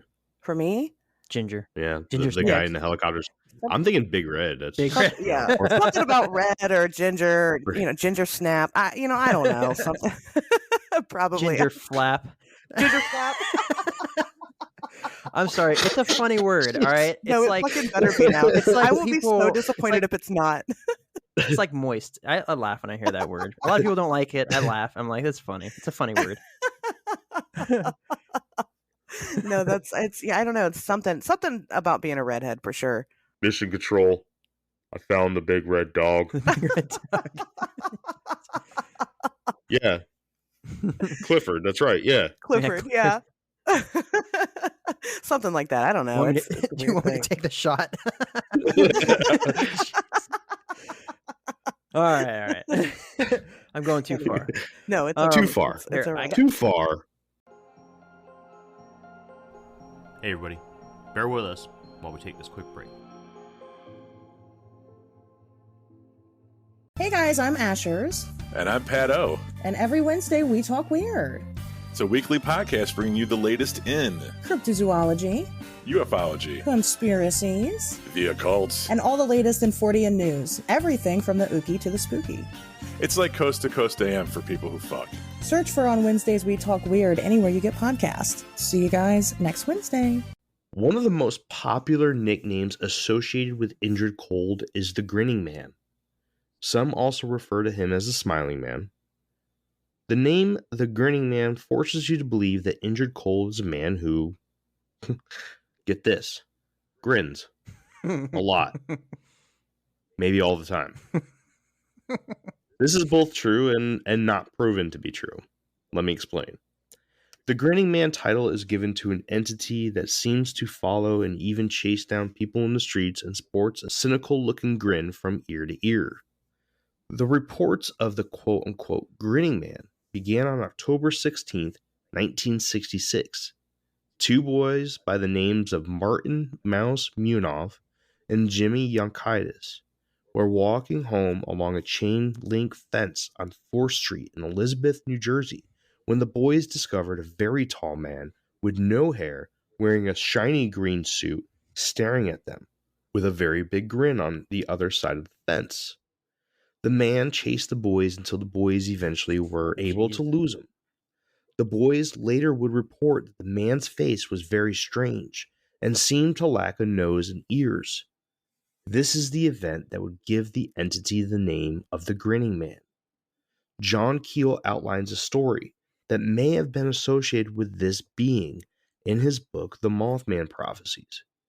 He tells of how in around 1962, a man by the name of Don Estrella was walking home to his apartment when he became aware of a man following him. Unlike the man a few years later in Jersey, this man was short and had tanned skin and wore a long coat, but just like the man who chased the children, he sported a large evil grin. In my opinion, these two stories and others of the Grinning Man seem to not be of Indrid Cold. The story that takes place in New Jersey and a select few others seems to be a story involving a paranormal entity that is rarely seen in the US. And of course, I'm talking about Spring-Heeled Jack. More on Spring-Heeled Jack in a future episode of Infinite Rabbit Hole. The story that includes the man being followed to his house may seem more like Indrid Cold with his bronze skin and long coat, but the stalker being short is a dead giveaway that this was not Indrid, and instead may have been a different being altogether. Now you may hear this and think, it sounds like a typical stalker story, and not much to compare. But stories of the Grinning Man typically follow one of three paths when it comes to the perpetrator's MO and physical description. Two of those being the two we just went over.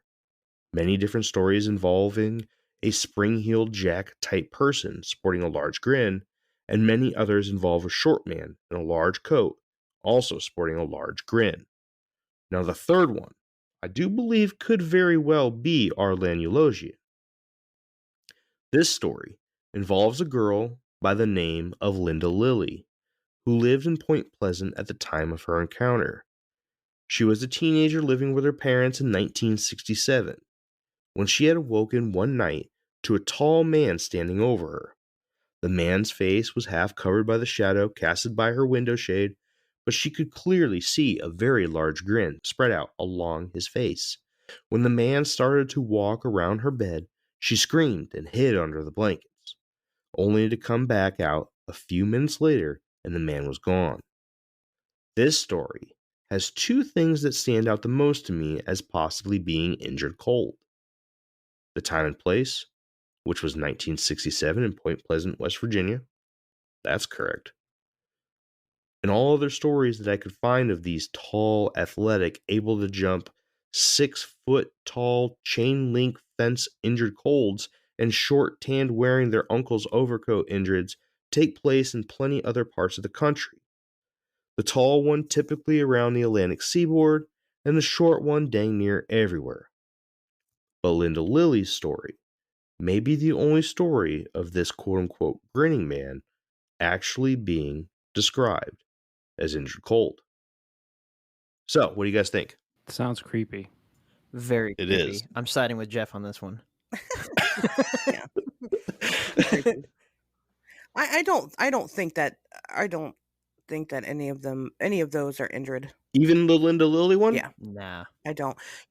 Even though and we kind of talked the last time we recorded off air about this. I had one person that I had come to me say that they believe that they were visited by Indrid as a little girl. Said that she was probably about 4 or 5 years old, and she remembers that it was late at night. She was in bed, and this grinning man came to her and touched the small of her back. And to this day, she's a paranormal investigator. Whenever she is investigating and something's happening, she feels it in the small of her back where he touched. Mm-hmm. But that doesn't sound like Indrid to me either. Just because, all of those instances have one thing in common, and they're, described as evil or unsettling or what have you. And Indrid was not ever described that way Right. by the Derenbergers and as a matter of fact, he was very friendly. I mean, it wasn't an evil smile. It was a friendly, hey, how you doing? And I don't think that he would approach anybody, that way, because I think he probably knows enough about us to know that, he's trying to come off as non-threatening. Which of course maybe there's been trial and error and he's just testing the waters and seeing what happens. Do you want me to share the Marietta, Ohio, the basement story? Oh yeah, absolutely. I can. Go for it. Absolutely. Yeah. So I did the Paranormal Expo at the Lafayette Hotel in Marietta, Ohio. And, as we know, Marietta was where Woody Derenberger was driving home from and met Indrid right there in Parkersburg. And what I mean by right there is so I would go on the roof of the Lafayette Hotel, and it's right on the Ohio River. And I mean, right there across the river is Parkersburg, right across the bridge. And so, I mean, it's right there. So I go to this expo and I speak and I do my thing. And at the end of it, the event organizer comes up to me, and I didn't know who this person was. And she's, calling me over. She's like, "Oh my God, Ashley, I got to talk to you." I'm like, "Okay." So I come over to her, and she was like, "Well, I just want to know if you had any updates on your Indrid, investigation." And I was like, "Well, I talked to Taunia, but I'm not sure what you mean exactly." She's like, "Well, I just wanted to tell you that, this hotel's really haunted, right? And everybody knows it's haunted. And most of the spirits are nice, and they're not very, they just do kind of mischievous things. Like there's a story that goes around about how one ghost might have stolen a guy's sandwich or something. Very silly, very harmless." She said, "But then there's the basement, and we have in the basement, is in the pipe room, which is where all the piping leads to in the basement." She says people down there, when they go down there, they report being, hit and kicked and scratched and hair pulled and, these horrible things. And she says, "And we've actually taken pictures down there, and a couple of pictures have shown this thing. And a couple of people, when they see this thing, we've nicknamed it the Grinning Man." She said, "And I just thought that was kind of weird given the area. And, the fact that Indrid is also known as the Grinning Man." She's like, "So I don't know, maybe you want to head down there." And, and I thought that was interesting. Now, we did go down there. We're going to go back, but we went down there for a minute. I found the pipe room, and there, there's a door that specifically says pipe room. And I went to go open the door, and right before my hand touched the door, it locked. So I left. I was not about to stay around Tiptoe for through that. the tulips started playing, and Yeah, I was like, "Oh, no, thank you." Well, that was another thing she said, was that it'll lock people in rooms down there, and I'm like, "No, fucking not today. I'm not. No, I'm tired. I just spent this whole day doing this event. I'm gonna go home." Like I said, we'll go back. But I thought that I did think that was interesting. That she had mentioned that, and it kind of has the same description, and we were kind of talking about other, kind of evil entities. Also, the Hat Man's another famous one that has that scary grin sometimes. And so I don't know. I don't know. I don't know what the connection is, if there is a connection at all. I don't think there is. Again, I would like to believe that Indrid is nice, for the most part, that he's a pretty okay guy. I think he's a bad influence on his friends, but we all are, so it's fine. But and maybe that's because I'm too close to the story to think anything else. Because the only person that I can go off of is Taunia and what she says about him. And I mean, she likes him.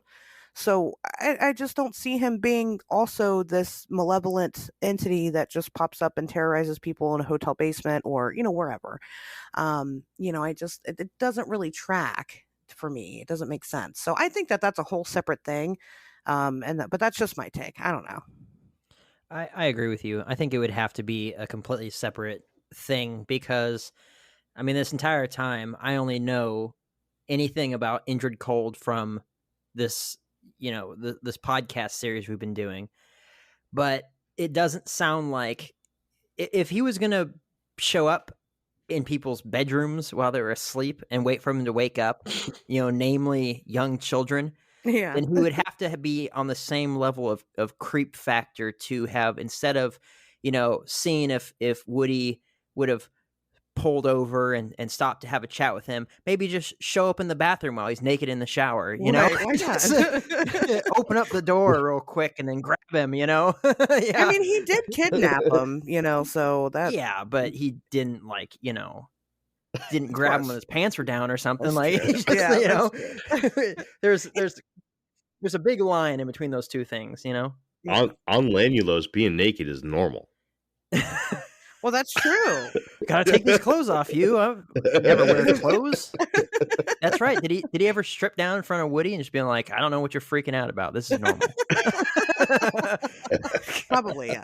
Yeah, I mean, I agree. It doesn't sound like within Indrid's character to creep around. Why wouldn't he just do that instead of, meeting people or, at least waiting for people to stop? Why wouldn't he chase those other cars then, driving down the road and just stalk them and appear? I mean, right. Pull them out of their cars and shake them. I need to talk to you.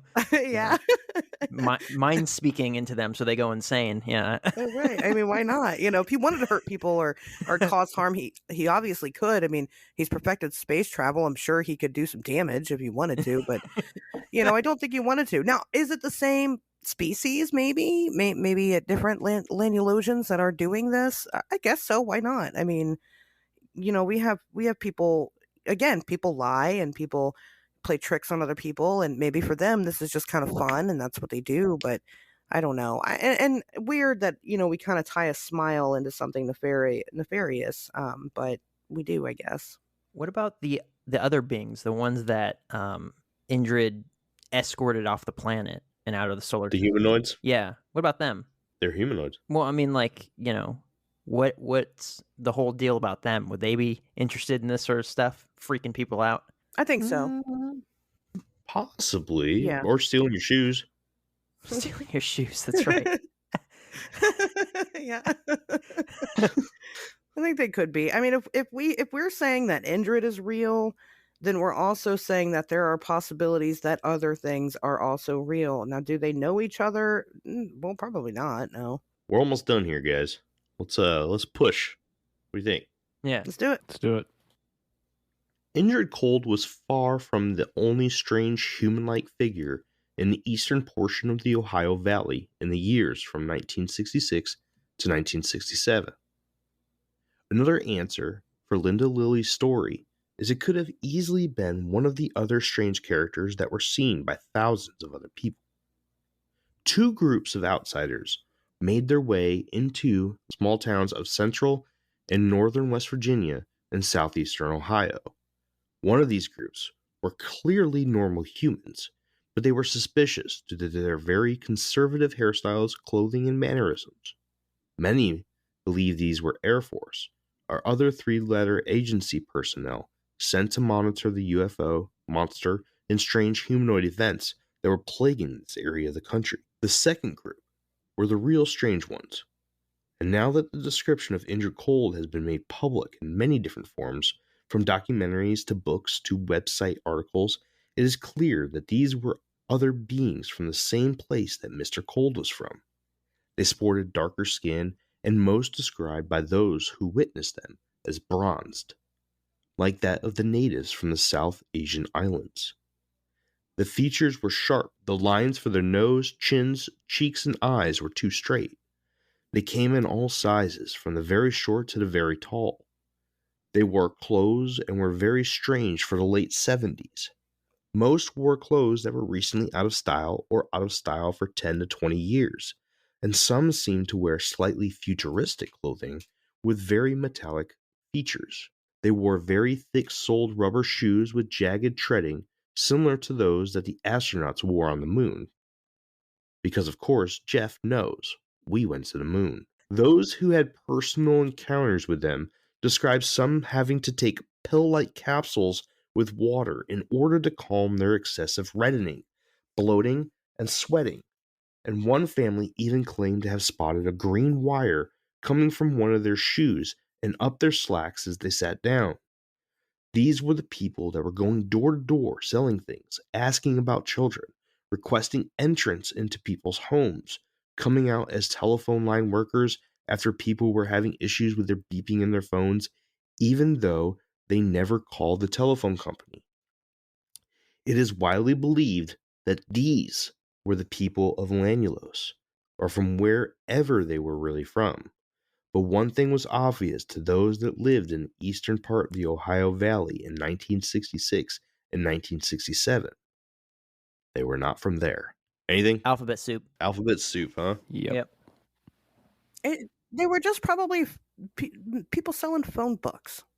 They're all sweaty and stuff, you know. You tell me I got to pay for this? I get this for free. Wasn't that the thing back in the day? Phone book salesman? I don't know. You know, I mean, I have no idea. I love that that's the thing that was pointed out. The clothing was just like, yeah, it was way out of style. It's like that doesn't happen. right. So they You had know? bad fashion sense. I mean, Yeah, right. and they were sweaty. I mean, that's my takeaway from it. You know, they had ugly shoes. I don't know. You know, nowadays you have people. They're aliens. I go to LA Right, and I they're see aliens aliens, all the obviously. time by that standard. Right. I mean, right. You know, nowadays you have people that knock on your door and they want to. This is a really good example. They want to see your utility bills. Right. Yep. And they're like, oh, I work Yes. for the electric company, or I work for the gas company. And, you know, they want to see your utility bill. And then, you know, come to find out they don't actually work for the utility company at all. It's just a sales tactic. They're salespeople. Mhm. They salespeople, you know, good ones at that, because they make you believe that they are something that they're not. And, you know, so I don't know. I don't think that this is that strange. I think it could very well be something similar to that. And given the time period and the excitement of it, I could very well see people getting wrapped up and going, oh, there's something to this. There's people wearing ugly clothes and sweating all over my doorstep, you know, and you know, they thought that there was, you know, maybe something going on, or they're aliens, whatever. They have an accent. They're Yeah. aliens. They're aliens. Yep. That's fucked up. Oh, I mean, it could be anything. 1960s West Virginia. I mean, come on, you know. Yeah, right. Someone from New York, be like, it's an alien. Right. You know. What did he say? Right? He said coffee.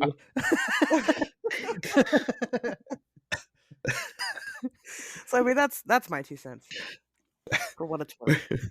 Very well. Jeez. All right. So Jeff and Jake think alphabet soup, right? Yep. 100%. Okay. Just want to take a step back because I totally forgot to mention this.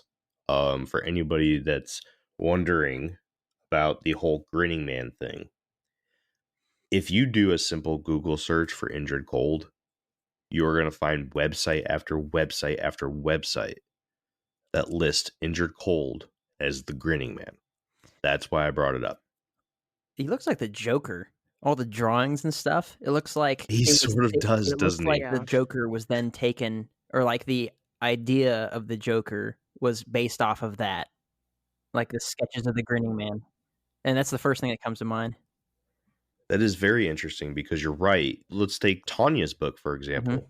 Her book has, I think, the picture that you're talking about. It does look very Joker-esque, doesn't it? It looks like the old school comic book version of the Joker. Yep. Like as if. I wonder if there's anything there. I wonder if they took. Yeah. That's interesting. All right, you guys ready to move on? Mm-hmm. Yep. Let's talk about Mothman. All right. Now, what a lot of people who are not in the know about Indrid Cold don't know is that all of these events with the man from Lanulos happened at the same time as the craziness that ensued with the Mothman sightings and the collapse of the Silver Bridge in Point Pleasant, West Virginia. In Keel's book, The Mothman Prophecies, he begins his dive into the connections between the events of Mothman and Indrid Cold by simply laying a teaser. This teaser states that a National Guardsman was working at the National Guard's armory on the night before Derenberger's event. While working, he saw something large on the limb of a nearby tree that he claimed looked like a large man in a brown suit. He goes on to explain that after looking at it for a while, he determined his final thoughts were that it was some sort of gigantic bird. He left to grab a few buddies to check it out, but when they got there, it was gone. November 15th, 1966, just 13 days after Woody Derenberger's events with Mr. Cold, one of the earliest events of the Mothman was about to take place. The famous Scarberry Mallet. Is it Mallet or Mallet? It's mallet. Mallet. Yep, it is. Yeah. Yep. Very simple. No, yeah. I'm garbage. Thanks. It's West Virginia. Mole. Yeah, I'm mallet. gonna go shop at Target later. Mallet. Shut up, Jake. Yeah, the mallets. That's okay. The Jake, shut up. The famous Scarberry Mallet encounter ensued as the two couples were driving through the infamous TNT area and ended with them being chased by a large black flying creature with gigantic red shining eyes. That is all we will go into on this event for today. Remember, this episode is about Indrid Cold. Stay tuned for our episode covering the Mothman in great detail later on down the road, and all of your questions will be answered. I am including these events for timeline purposes and to show the possible relationship between Indrid Cold and Mothman. Although, altogether, over 100 people witnessed and reported their encounters with the Mothman between 66 and 67. Before the legend of the Mothman could be concluded, there was one last event that took place that brought the entire country's eyes to the small town of Point Pleasant, West Virginia. At 5:04 p.m. on December 15th, 1967, exactly 13 months to the day after Woody's first contact with Indrid Cold, the Silver Bridge connecting Point Pleasant, West Virginia to Gallipolis, Ohio, collapsed into the icy waters of the Ohio River. The tragic event sent 50 cars and trucks 102 feet to their cold, dark graves as several tons of hardened steel fell after most of the cars, ensuring their fates as they pinned the vehicles and many of their occupants to the bottom of the river. 46 people passed away that evening due to the collapse of the Silver Bridge, and countless others were pulled out of the sub-freezing waters, barely holding on to their lives. That night, the Lilly family, remember Linda Lilly, counted 12 red lights dancing above the tree line from their home on Camp Connolly Road. The most reported to be seen in one place, and they seem to have been coming from the infamous TNT area. The lights that so many people became so familiar with over the last year or so gathered for their last time in a spectacular showing on the night of the area's largest disaster in history. This final chapter to the extremely strange events surrounding aliens, lights, and flying humanoid monsters that plagued the eastern portions of the Ohio Valley ended in both the death of many that forever ruined many families in the area, and a brilliant finale of red lights bidding their end to the place they visited so frequently. And this night all began that same morning when people claim to have seen strange men in brand new blue coveralls, quote unquote, inspecting the bridge. And hours before the deadliest disaster in this little town's history, a large crowd witnessed what the locals believed to be the Mothman flying over the bridge, starting a long string of coincidences of the figure being described as a harbinger of disaster and possibly a puppet of beings from another world. The end. That's it. That is everything I have on Injured Cold. Holy shit. He found his organizer.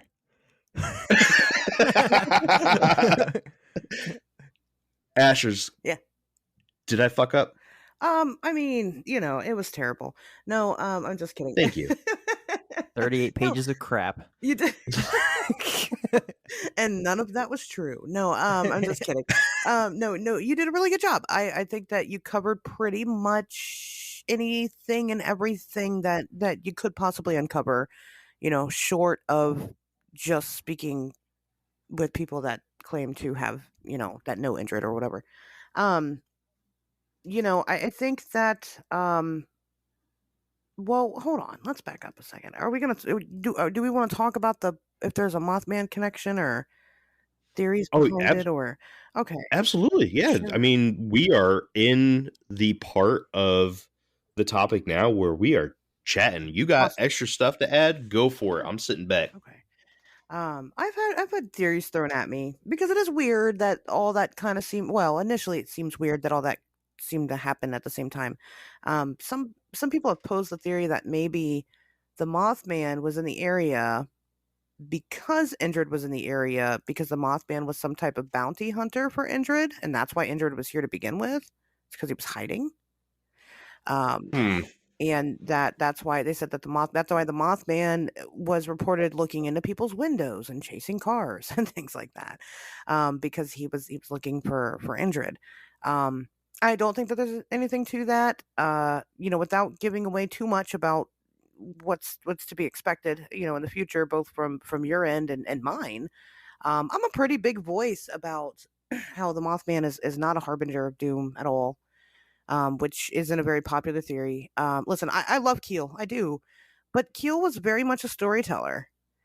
And I think that what happened was he hit a roadblock in how to end this. I feel like the Mothman story itself was, kind of one of his most extensive pieces of research. And I think a lot of people would agree. And I think that when he started writing it into a book, he really didn't know how to finish it.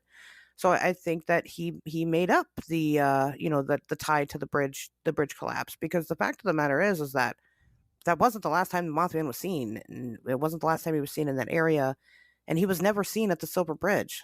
And so or at least if he was, there's never been a name put to these people that allegedly saw him. That's kind of more the folktale aspect of it. And when you go back and you really start digging of instances of high strangeness, it never stopped. I was saying that earlier. These things never began and ended anywhere. They've just always been. And I feel like Keel even kind of has Freudian slips and alludes to that in a lot of his later research. So I don't think, for me personally, I don't think there's any connection to the Indrid Cold story. I think that, he was just trying to make a connection where nothing was. I think that he was there, so therefore he was investigating two different things at once, but it doesn't mean that it's related. That's like me saying that I'm going to go to Germantown, Ohio, and I'm going to investigate the Butter Street Beast, which is a dog man, here locally. But also, I think that it's connected as well to the hauntings at the Air Force Base, or, something like that. Just because they're demographically close to each other doesn't necessarily mean that there's a tie. And I think that, that's the part that gets left out a lot. So, there's my theory. I don't think that they're related to one another. Indrid doesn't talk about Mothman to Taunia. I've asked her. That's how I started talking to Taunia, was because I wanted her in the Mothman documentary. And, we've talked about it. And she says, no, Indrid never really, it doesn't concern him at all. And so, and that's all I can really go off of, aside from just asking Indrid myself, and the guy won't return my phone calls, so I don't know. We'll see. But anyway, that's basically my final thoughts on that connection. Jeremy, you didn't bust out that last theory that we talked about on ARC. What's that? The one about Woody. don't know what you're All talking right, I'm about. gonna have to message you because I want you to say it, not me. Okay. Okay. I want you to sound stupid. Yeah. Well, you're the one who did the research on it. I don't know anything. I don't know anything about Mothman, other than I saw a guy the other day in the Publix parking lot with a Mothman shirt, and I almost stopped him to take a picture to send it to you. Oh. Oh, really? Yeah. Nice. Okay, Asher, so we totally did forget something. Yep. Oh, Told okay. you. Okay, so that wasn't a theory or anything. That was something I cut out because I didn't think it was very relevant to the whole It story is relevant. or anything. What if it's not. true? It's totally. I'm pretty sure I know exactly what you're gonna say, but go ahead and say it. Okay, so there was this theory going around, or this rumor in the area that Woody was pregnant. I knew it. And so get this, right? And I'm talking to the listeners and Jeff, right? Because Jake already heard me talk about it. This woman, he gave this one example of this woman who called him up to help her with an appliance. I can't remember, microwave or stove or something, right? She ended up getting there, or he ended up getting there and finding out that she didn't really need anything. She just wanted to ask him if he was pregnant. Yeah. And he was like, yeah, I'm pregnant. Yeah. So so yes, I've talked to Taunia about this. And So is it true? Was he pregnant with Indrid's baby? He was not pregnant. That's so disappointing. I know. He was not. Just that rumor started going around, so he just kind of, at that point in time, he had already been laughed at and mocked and everything. So he just went with it, and he told people that he was. And let me tell you something. That was one of the first things that I had ever heard about the Indrid Cold story, was that, oh yeah, some guy had this relationship with this alien and he got pregnant by him. And I was like, yeah, I'm not. That's bullshit. Yeah, it was like one of the first things I had ever heard. I'm like, no, that's ridiculous. And I never really paid much attention to it, until I really started reading into it. And yeah, it wasn't that, he admitted that he was, but he wasn't serious. Or maybe there's a human alien baby running around. I don't know. Add a completely different dynamic to this whole relationship between him and Indrid if he was. That lonely flight to Lanulos. Where he was blindfolded? Yeah.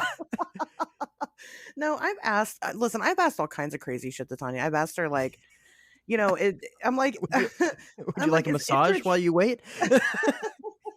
Right. I'm like, is Indrid here because maybe, like, he's just a big loser on his planet and, like, he can't make friends there, so he comes to Earth because nobody likes him. I don't know why she talks to me, but she does. She's like, no, she's like, I don't know. She's like, it could be. So I don't know. Nothing is too, I'll say that if the listeners want to, if you guys want to send me questions to ask Taunia, I'll ask her. I'll ask her whatever you want. She's very nice. And like I said, for some reason, she likes me and puts up with my shit. So, I mean, I'll push that envelope as far as I can. All right, listeners, you hear that? Yeah. She's in our group. I Literally ask the questions to the group and just tag her in it. Yep. And she'll get it. I'm going to ask so many you can- questions. I can't wait. I can't wait. No, I always encourage it. I'm like, she won't talk to anybody else, so everybody's got to go through me. No, it's fine. I mean, you guys think of stuff that I don't think of, and I think it is very important to ask her. I mean, I think it is. If she can't answer the hard questions, then obviously there's a hole in her story. And I don't expect her to have the answer to everything because she's not Indrid. I do expect some degree of those questions, and I don't know if she's never offered. She's never been like, I'll ask them. I don't know why. Maybe it's because right now their meetings are very brief. Right now, she hasn't really seen Indrid because she'd been living in a nursing home for a really long time and recovering. She's got MS, so she's, pretty sickly. But, she was in a nursing home for a long time, and she said Indrid wouldn't visit because then there's lots of people around and, he doesn't want to be found out by people. But also because I don't know if I want to say this. I'll say it. They're nervous because of the pandemic. Okay. And so Yeah. they don't want to visit as much or anything like that. But she said, but they have come to visit. The boys have come to visit, and Indrid has come to visit her, since it's happened, just not as frequently. She's moved. She's recently moved into a home, or an actual house. And I'm wondering if maybe I'll ask her if Indrid's come by to visit yet. I could see if she's in her own house, it'd be easier for him to approach. Yeah, right. I mean, so, especially with the pandemic and the way it's been, they've been pretty strict about who's visiting and when. Right. And so, I mean, that makes sense. You show up and they're like, "Oh, I need to see your ID," and he's like, what?" I'm like, "I what?" Check the logs, see if someone signed in as Injured Cold. Well, right. I mean, that could be a lead if he did. Indrid polled. Yeah, I mean, never know. Super sly, yeah. Yeah. But I don't know. I mean, I think that obviously I'm very curious where this goes and if this continues. Taunia has I don't know how much I can share. Don't share too much. Yeah. I don't want to, I want to be respectful to absolutely. Taunia, Yeah. sure. I mean, and that's, number one, I only try to share things that are, I've explicitly confirmed with her, but obviously with Taunia, being sickly, and she is sickly a lot. The question is, what happens when she dies? Does Indrid continue to visit somebody else? Does the torch get carried? Does he just never come back to Earth again? What's going to happen? Does she have children? She does. And so, she's got grandkids too, even. So, is it a generational thing and they just continue? Because Indrid is only considered middle-aged right now. He's in his 90s. I think he's 94 or 90. I mean, it might be 95. I don't know when his birthday is. I should ask when his birthday is. And then we can celebrate Indrid's birthday. But, I don't know. But yeah, I mean, he's still got, they live to be about 200. So, I mean, he's still got a whole nother life ahead of him. I mean, he's just now, it's like if, we were, if you're in your 40s now or whatever. What about getting a picture of the streets of Lanulos for Jeff? Well, here's a question. Sure. So, like, if he lives to be, or they live to be around 200, in what years? In Earth years or Lanulos years? Well, that is a good question. I will definitely ask that. I think probably that's in comparison, because that claim came from straight from Woody. I believe that's in his book. So I think when it's explained to him in Earth terms. Yeah, that was in the first episode, that it was between 125 to 175 Earth years. Okay. Earth years, yeah. That would make sense. But I'll ask her. I'm sure it was said, but it's just been so long. What was the original reason for Indrid Cold visiting or talking to Woody or starting a relationship? It was the gradual, basically, infiltration into the U.S. population with the knowledge that there are beings outside of our planet, and that there's the galactic, I can't remember, Federation, something like that, right? Right. Some Corey good shit. Yeah, exactly. And that this option is out there, and that, they're either trying to recruit us, or they're trying to see if there's interest, or proving to everybody that they're harmless before they come forward to the masses, or something along those lines. I mean, I'm not gonna lie. Some of this stuff is sketch, it is. Yeah. It's an extremely interesting story. But yeah, there's definitely some holes that, I wish that somebody could come forward and fill.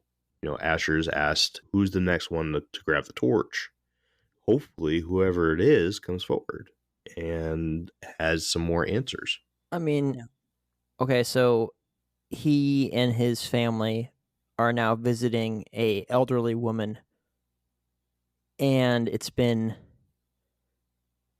60 years. So, well, not 60 years, like 50 something years, but so that's the extent of the last 57 years, is that he's still just hanging around her. What is he waiting for us to kill each other through nuclear holocaust or something like that, to then just be like, hey, I'm an alien? like he hasn't exposed himself to any other people that would, even know what to do about a quote unquote galactic federation. Because I guarantee you that some people in rural West Virginia, you say like, I want to, introduce you to the Galactic Federation, and be like, what? Yeah. Yeah, let me go grab my rocket that's in my silo back there.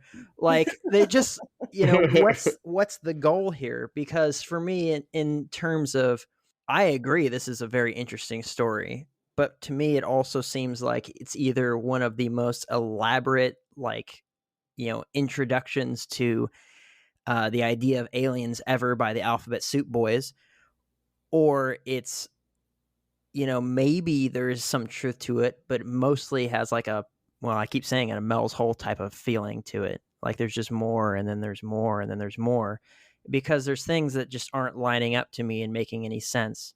And like I have right here in my notes, I have like that whole disease thing from like the very first or the second episode that we did, where it was, so why exactly were they so scared of him stepping off the ship if they're breathing in his face and doing all this sort of stuff? They don't want to come over here because of the pandemic, because of our germs and stuff, which, they're scared that what someone's going to breathe on them. What did they bring from Lanulos, where they're blowing it all over Woody and, his family and stuff, and they didn't care. And like, there's things that for me just don't make any sense. They're not lining up. I don't know. It just doesn't make any sense. Right. And then this thing, it's like, all right, so the whole Galactic Federation idea, or a joining of the species, or a joining of the planets, or some sort of like, coming together sort of a thing. Okay, well, here we are, almost 60 years later, and they haven't done any of that, or it doesn't sound like they've done any of that. Maybe there is, I don't know. He could have been showing up to the Pentagon and all that sort of stuff, or another government in the world. Let's not be exclusive to the United States, but what's the next step? What's the advancing from that point? Because like a lot of the times you hear about like alien encounters and stuff, and there's this like whimsical, like, oh, they wanted to help us and help us to further ourselves in the next realm of whatever, and blah blah blah blah blah. It's like, all right, cool, well, since that happened, we've had X number of wars. We were threatening each other with nuclear holocaust on a weekly basis. When's that stepping in and helping us supposed to happen? Because it just sounds far-fetched, right? It sounds like there's just more and more and more added. And then it goes into further things where it's like, all right, well, where's a picture of him? You never taken a selfie with your alien friend at least once? Where's where's that training thing or whatever it was, when all those pink ships started coming down and there was 50 people there, and they're all there to meet the alien and all that sort of stuff, but no one had any way to take a picture or to shoot a film. No one had any of that sort of stuff. It just like, there's so many different things for me that it's just like, I can get my head around the fact that somebody had a weird experience at one point, and maybe like what Jeff was saying, they had implanted thoughts and all sorts of stuff, because the government does all kinds of weird, nasty stuff to people's brains. But I think that everything outside of that very even stream of like first contact, then follow up, then a relationship established, and they're still getting followed up on and all that sort of stuff. There's like a river that goes through, but all these branch offs and all these other streams are just crap, because they lead to dead ends. They lead to a bunch of stuff that doesn't make any sense, and it's just like that. It's very strange to me, and I can't really. And that's just from where I'm sitting right here. All I know about this is from this episode right here.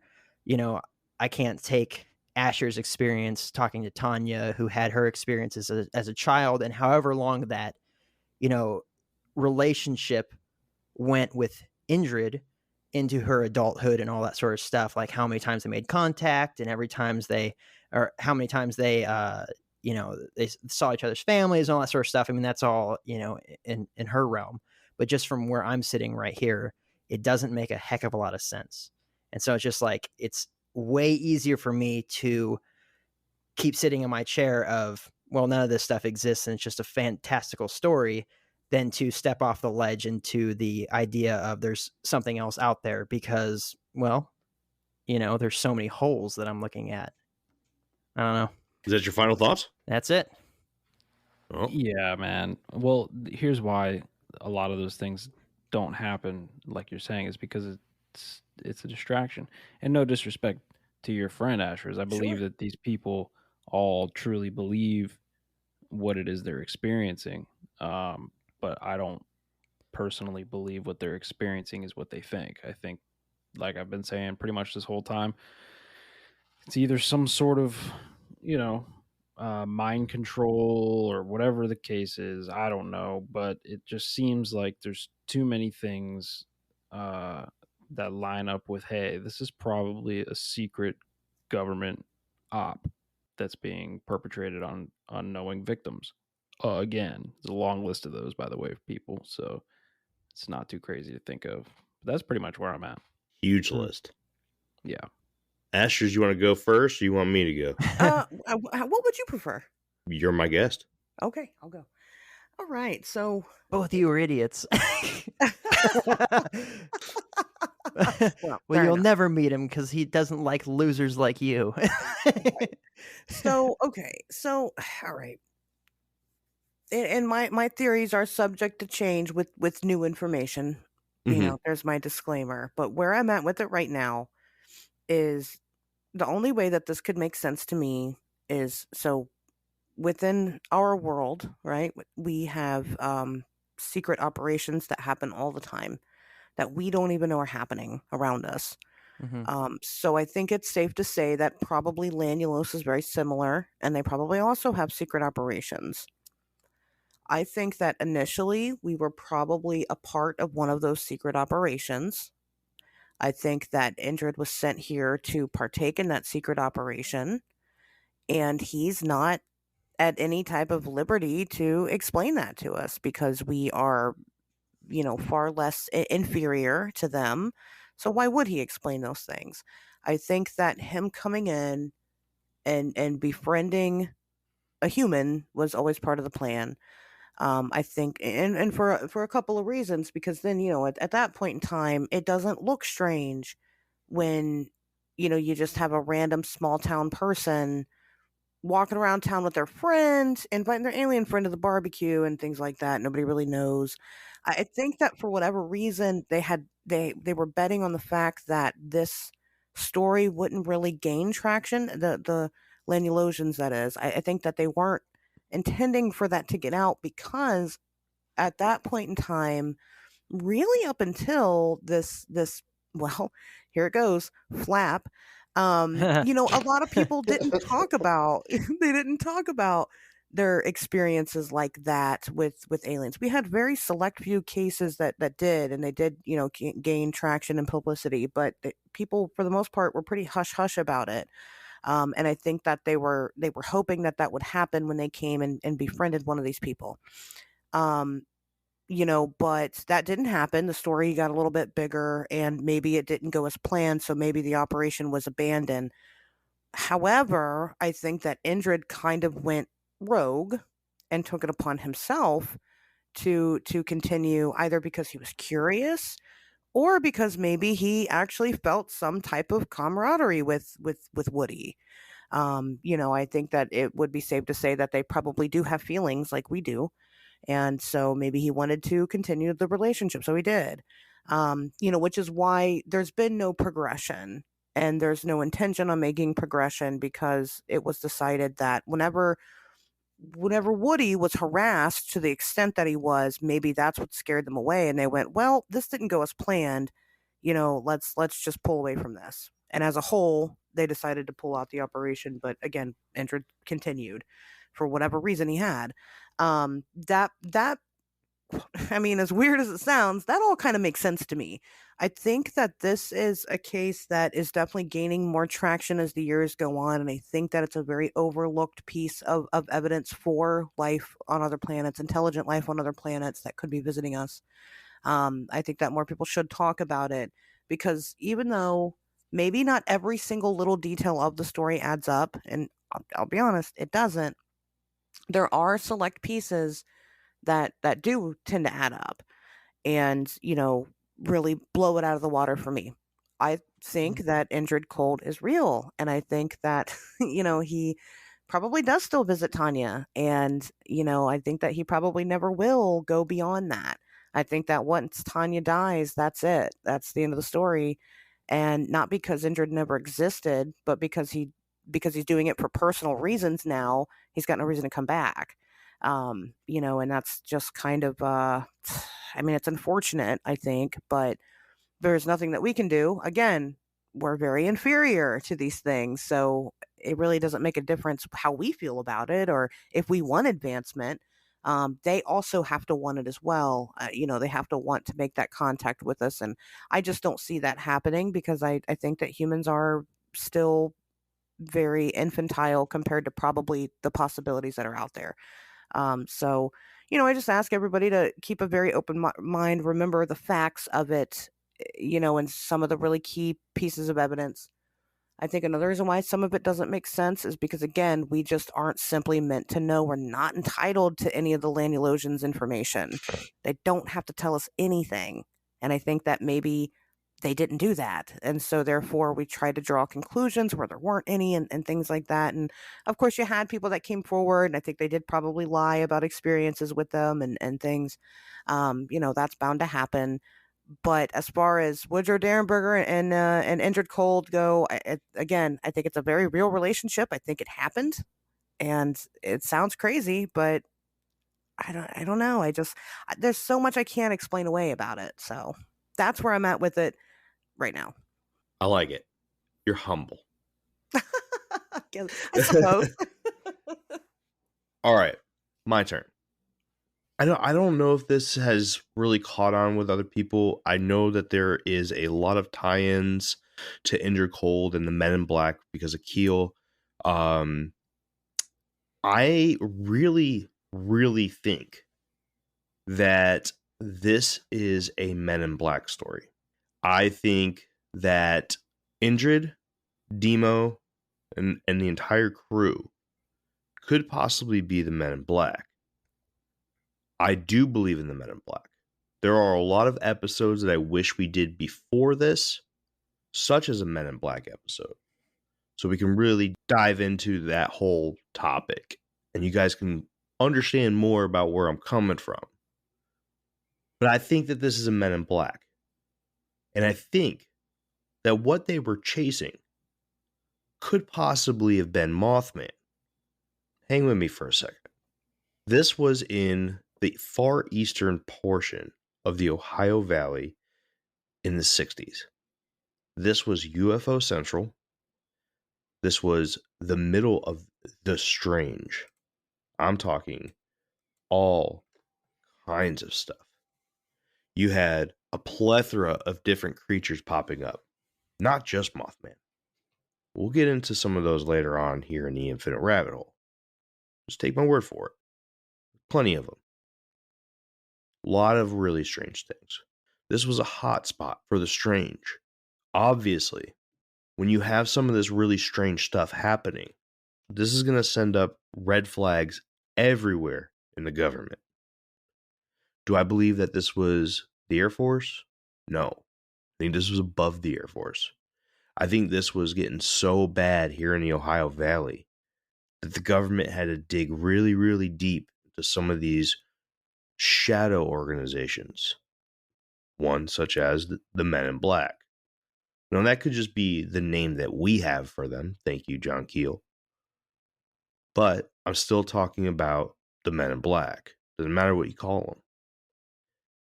I think that they came out and they were looking for these things that were going on. What's the best way to do it? Well, there's a bunch of UFOs flying around the air.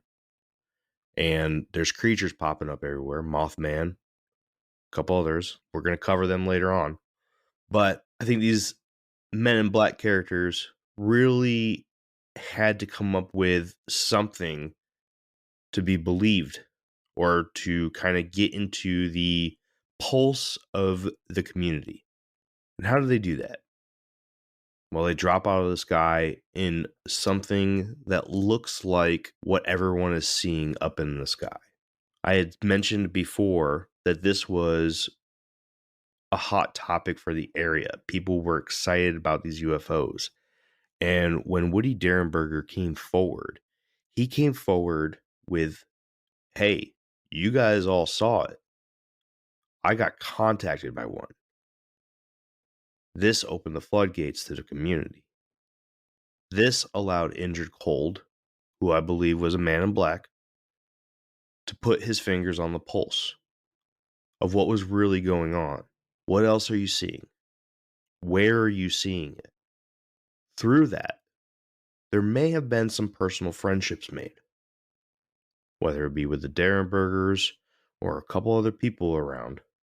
Unfortunately, the feeling of getting onto a spacecraft and flying to a place like Lanulos or flying to the moon and getting to a spacecraft, a mothership, just outside of the moon, flying to Venus, flying to Saturn, can be easily faked with the use of drugs, with the use of memory implanting, kind of like what Jeff was talking about.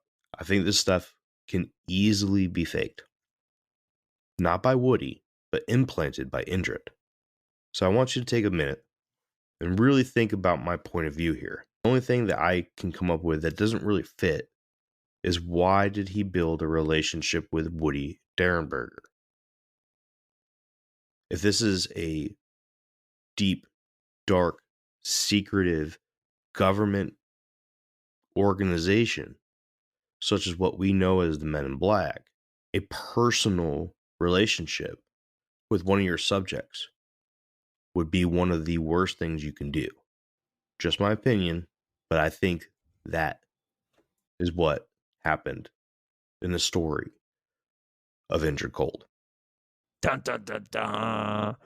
Right? It would be the worst thing you could do. It would be. It'd be really dumb. I think it's pretty solid. I mean, I'm open to the possibilities, as much as I have my own, my own thoughts on it. If I were right, then we wouldn't be doing the show. We would be doing the show about how right I am, and so Right. that's so. I mean, like I said, I'm open. I'm open to the possibilities. Today on Infinite Rabbit Hole, we're going to be talking about Asherz Indrid Cold stories. Yeah, with right, Asherz. exactly. That's the whole point of the Infinite Rabbit Hole, is that we have these different points of views and we can come to different conclusions. And, somebody out there listening probably agrees with one of us in one way or the other, or has their own opinion. And if you do, head on over to the Facebook group and let us know. We want to hear it. Yeah. And Bigfoot. And we did. Yeah. See, I got you. I don't think we did it in episode 3, did we? That's all right. I'll do a little thing in there. Be like Bigfoot in the very beginning. Perfect. Yeah. Yeah. No, definitely having our own points of view is important. But yeah, can you ask Taunia for a picture of him if he shows back up? Absolutely. Now, I could be wrong, but I don't see like how that would be so much of a breach in security. Well, maybe it would be. I don't know. Or like like I said, a picture of the streets for Jeff. Just like, you don't have to tell us anything about how to get there, what the planet looks like from the outside, just a picture of the city or the streets so Jeff can see the cars going down the road in the trenches. I mean, it's been 60 years. They're probably more advanced. I don't know. Our technology advances dramatically or has advanced dramatically in 60 years. But, I think it'd be interesting. Well, Taunia hasn't been there, and I've always kind of wondered why not. Because and she could say it's because she doesn't want to, and Indrid respects that, but like Indrid did not respect that when Woody didn't want to. So like that really bothers me. Like it really bugs me that Indrid just was like, well, we're gonna we're gonna go here now, and they did. But I guess maybe he got him in the ship to begin with, and so maybe he did have to agree to that part, and she hasn't. But I do wonder what Lanulos is like now. What kind of differences there might be compared to what was back in the 60s. I mean, now in 2020, or 2022 or whatever year it is now. But I'm curious about that. But I will ask her about the picture and see. Obviously, I think that would help her case. If she really wants to. I don't think she cares to prove to anybody that this is real. I just think that she cares to share her story and her dad's story. And, whether it's real or not, I think, again, she's so used to people not believing her that feels like she's got nothing to prove. But I hope she understands the importance of, how important it is for people like myself that we do have some type of evidence that this did happen. And, Right. photo and video evidence are probably really good indicators. So, I mean, yeah, she doesn't even have to take the picture like herself over in Lanulos. I mean, if it takes 30 minutes to fly there, just be like, hey man, can you zip over there with this digital camera, take a couple pics, and then come back? right. Yeah, I agree. No, I agree. I think that would be great if she did that. So I'll ask her. That'd be cool. Any parting thoughts for anybody?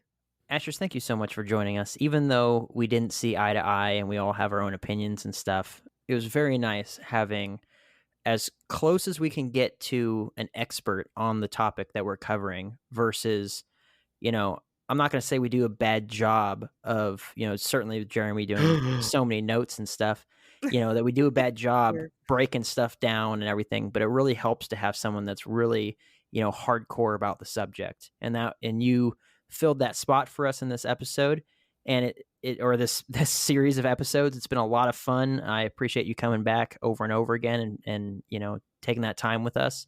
It's been a very interesting time. I enjoyed the ride, even though I didn't really come to the conclusion that I think Jeremy was hoping for. I really enjoyed it. And I just, you seem like a very busy person. So the fact that you put your schedule aside and took the time to just hang out with us for a little bit means a heck of a lot to me, and I really appreciate that. Oh, well, thank you. I enjoy being here, and I'll spoiler alert, I'll be back. Ooh, like Indrid called.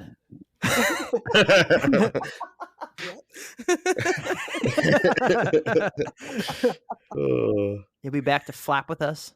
Exactly. Right. Exactly. Got many more flaps to discuss on the show. Actually, it will be about a lot of flapping. Yeah, it will. Flapping around. Lots of flap. Yeah. Jake, you want to know what I really thought your answer was going to be to all this? That was demons? No. Oh, no, that makes me sad for you, Jake. That's the first conclusion that people come to. Well, let's talk about for a second how Jeremy was like, he gets a hold of Jake to talk about Catholicism because he must be Catholic, I guess. I mean, what was that about? I don't know. Jeremy has his points of view as far as how we got here and, what's beyond this and everything. And he knows that I'm a Christian guy. I'm a Bible-believing Christian. Sure. Like I said in, I think, it was the second episode that, the Bible is about a lot of things and isn't about a lot of things. And so there's room for exploration and stuff. You're not going to find an angler fish in the Bible, right? That doesn't mean they don't exist. So there's, a lot of things in there that's open for discovery.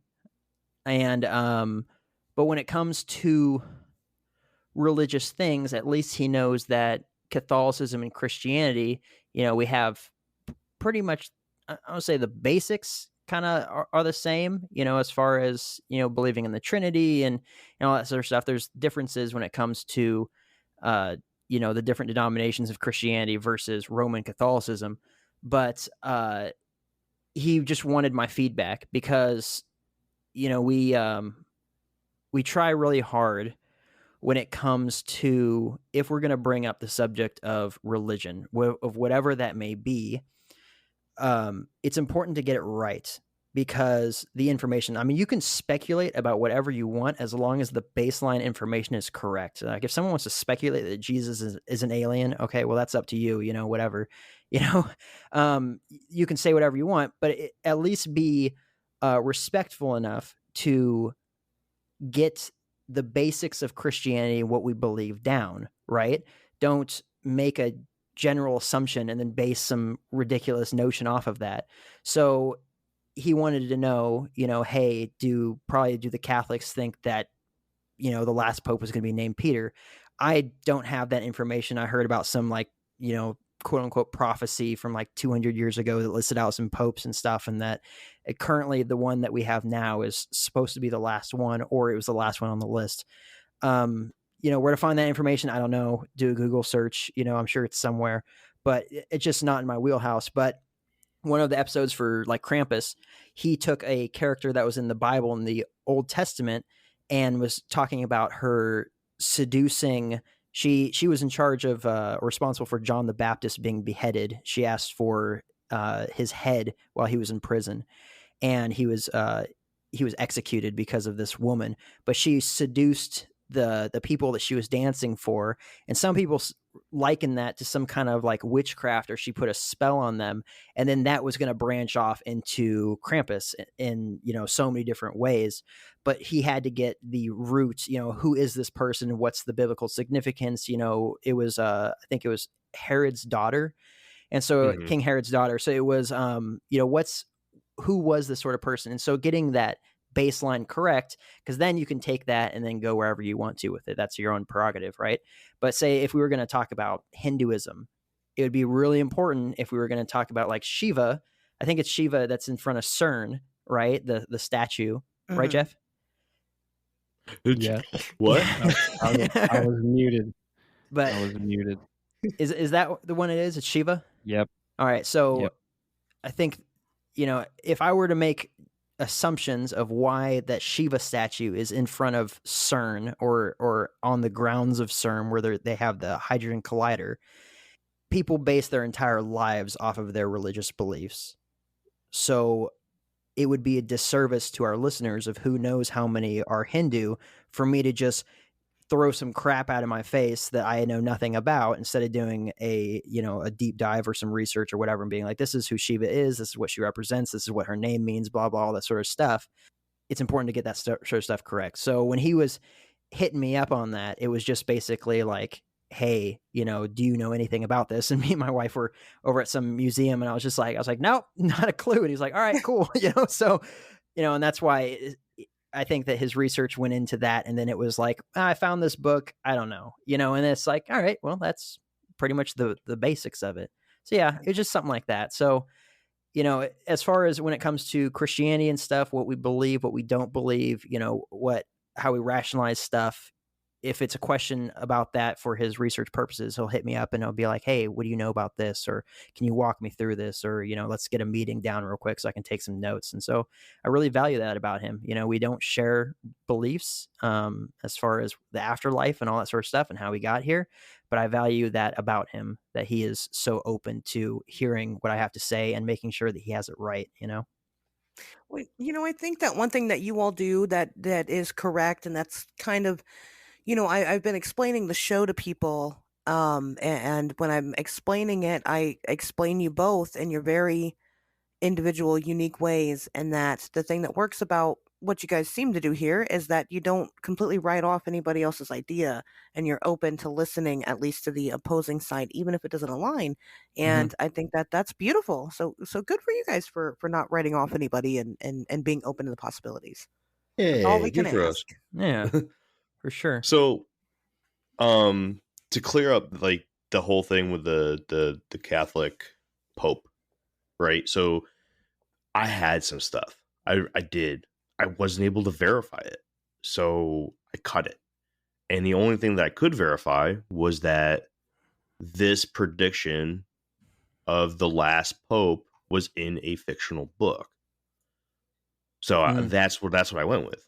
There is a lot of stuff that I end up cutting out of episodes because I can't verify them. Right.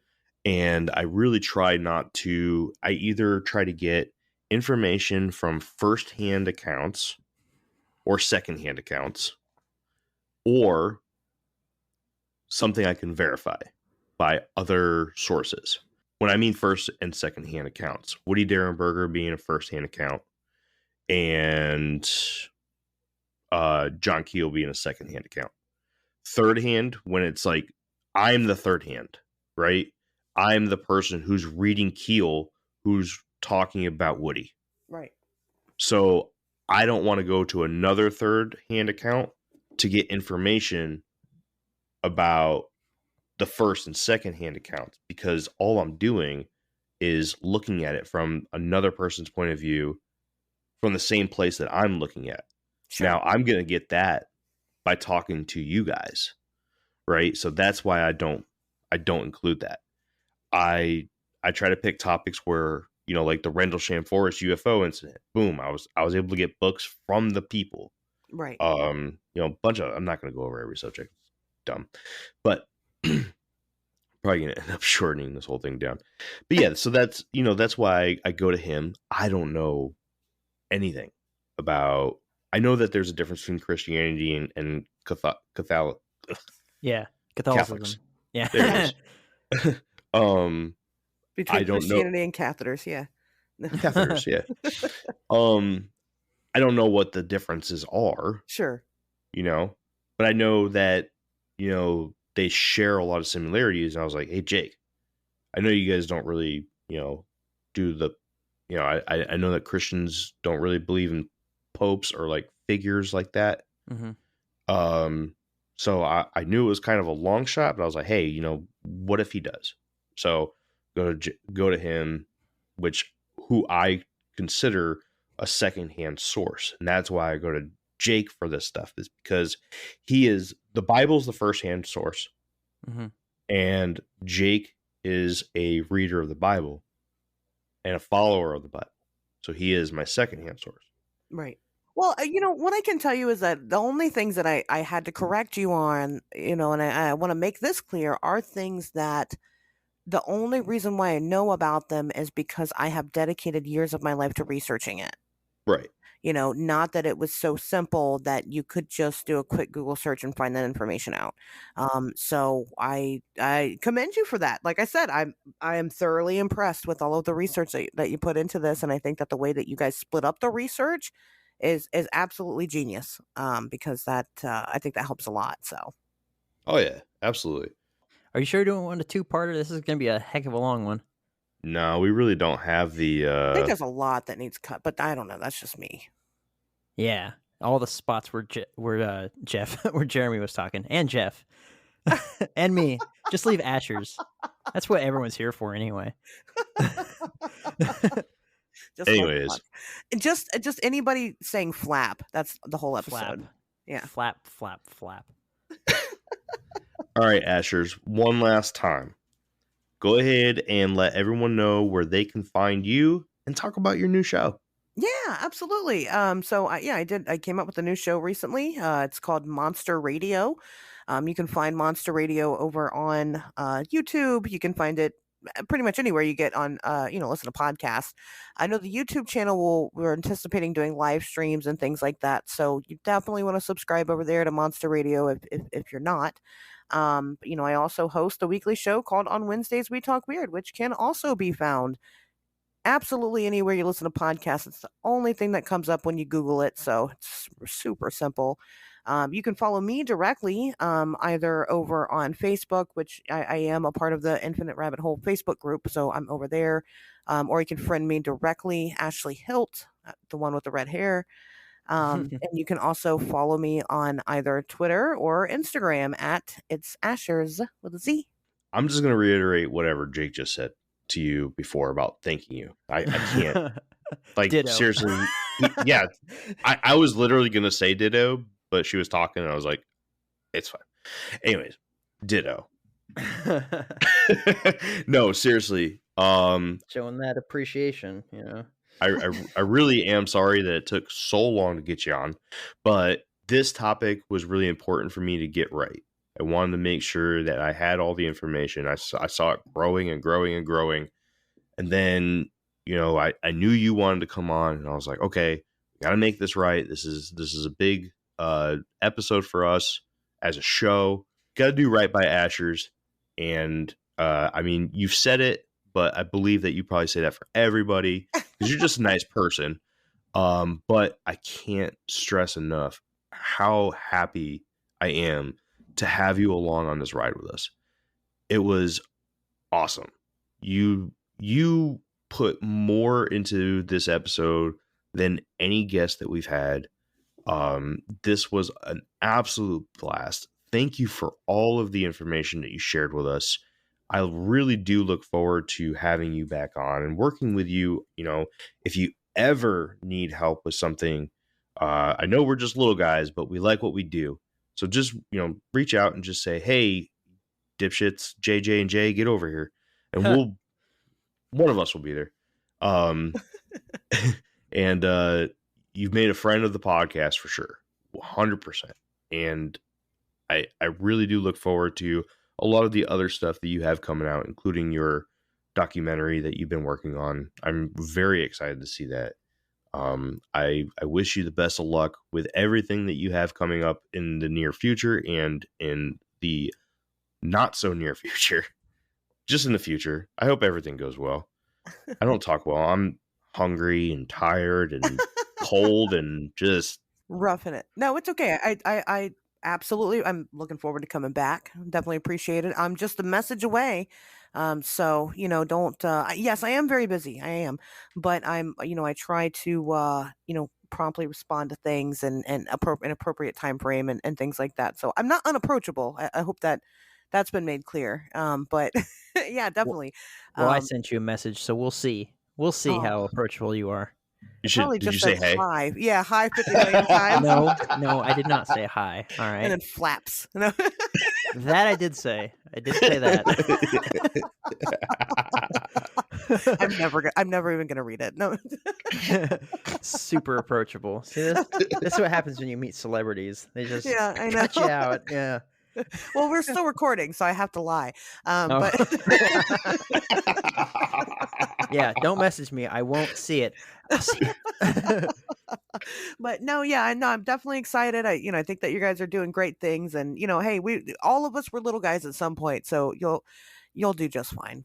We're still little guys, but we're getting it. We're putting our big boy number pants 13 on. sci-fi. We're not little guys. I know. Well, that's on Good Pods. Well, I love Good Pods. Anybody listening needs a new place to go listen to podcasts, check out Good Pods. They're pretty awesome. Jeff. Yep. Say things. What do you want me to say? I don't know. Bye, Asherz. Thanks for joining us. Bye, Asherz. Thanks for joining us. He's sleeping. It's okay. I hope you get your kitchen organized. I will try. All right. Well, I just want to be the last voice that you hear. Well, probably not, because Jake's probably going to squeeze a bye in there. There it is. Thank you all for joining us on our season 4 finale of the Infinite Rabbit Hole podcast. I'm Jeremy. I'm your host. We have a lot to look forward to. Next week, we're going to take a look back on the entire season, and we're going to talk to the cast of the Infinite Rabbit Hole and go over our favorite parts of the season. Immediately after that, we're going to look forward to season 5. We have a lot in store for you, but get ready, because the Infinite Rabbit Hole hasn't ended. But until then, once again, thank you for joining us on this path of the Infinite Rabbit Hole. Bye. Bye. There it is. Bye. There Bye. he is.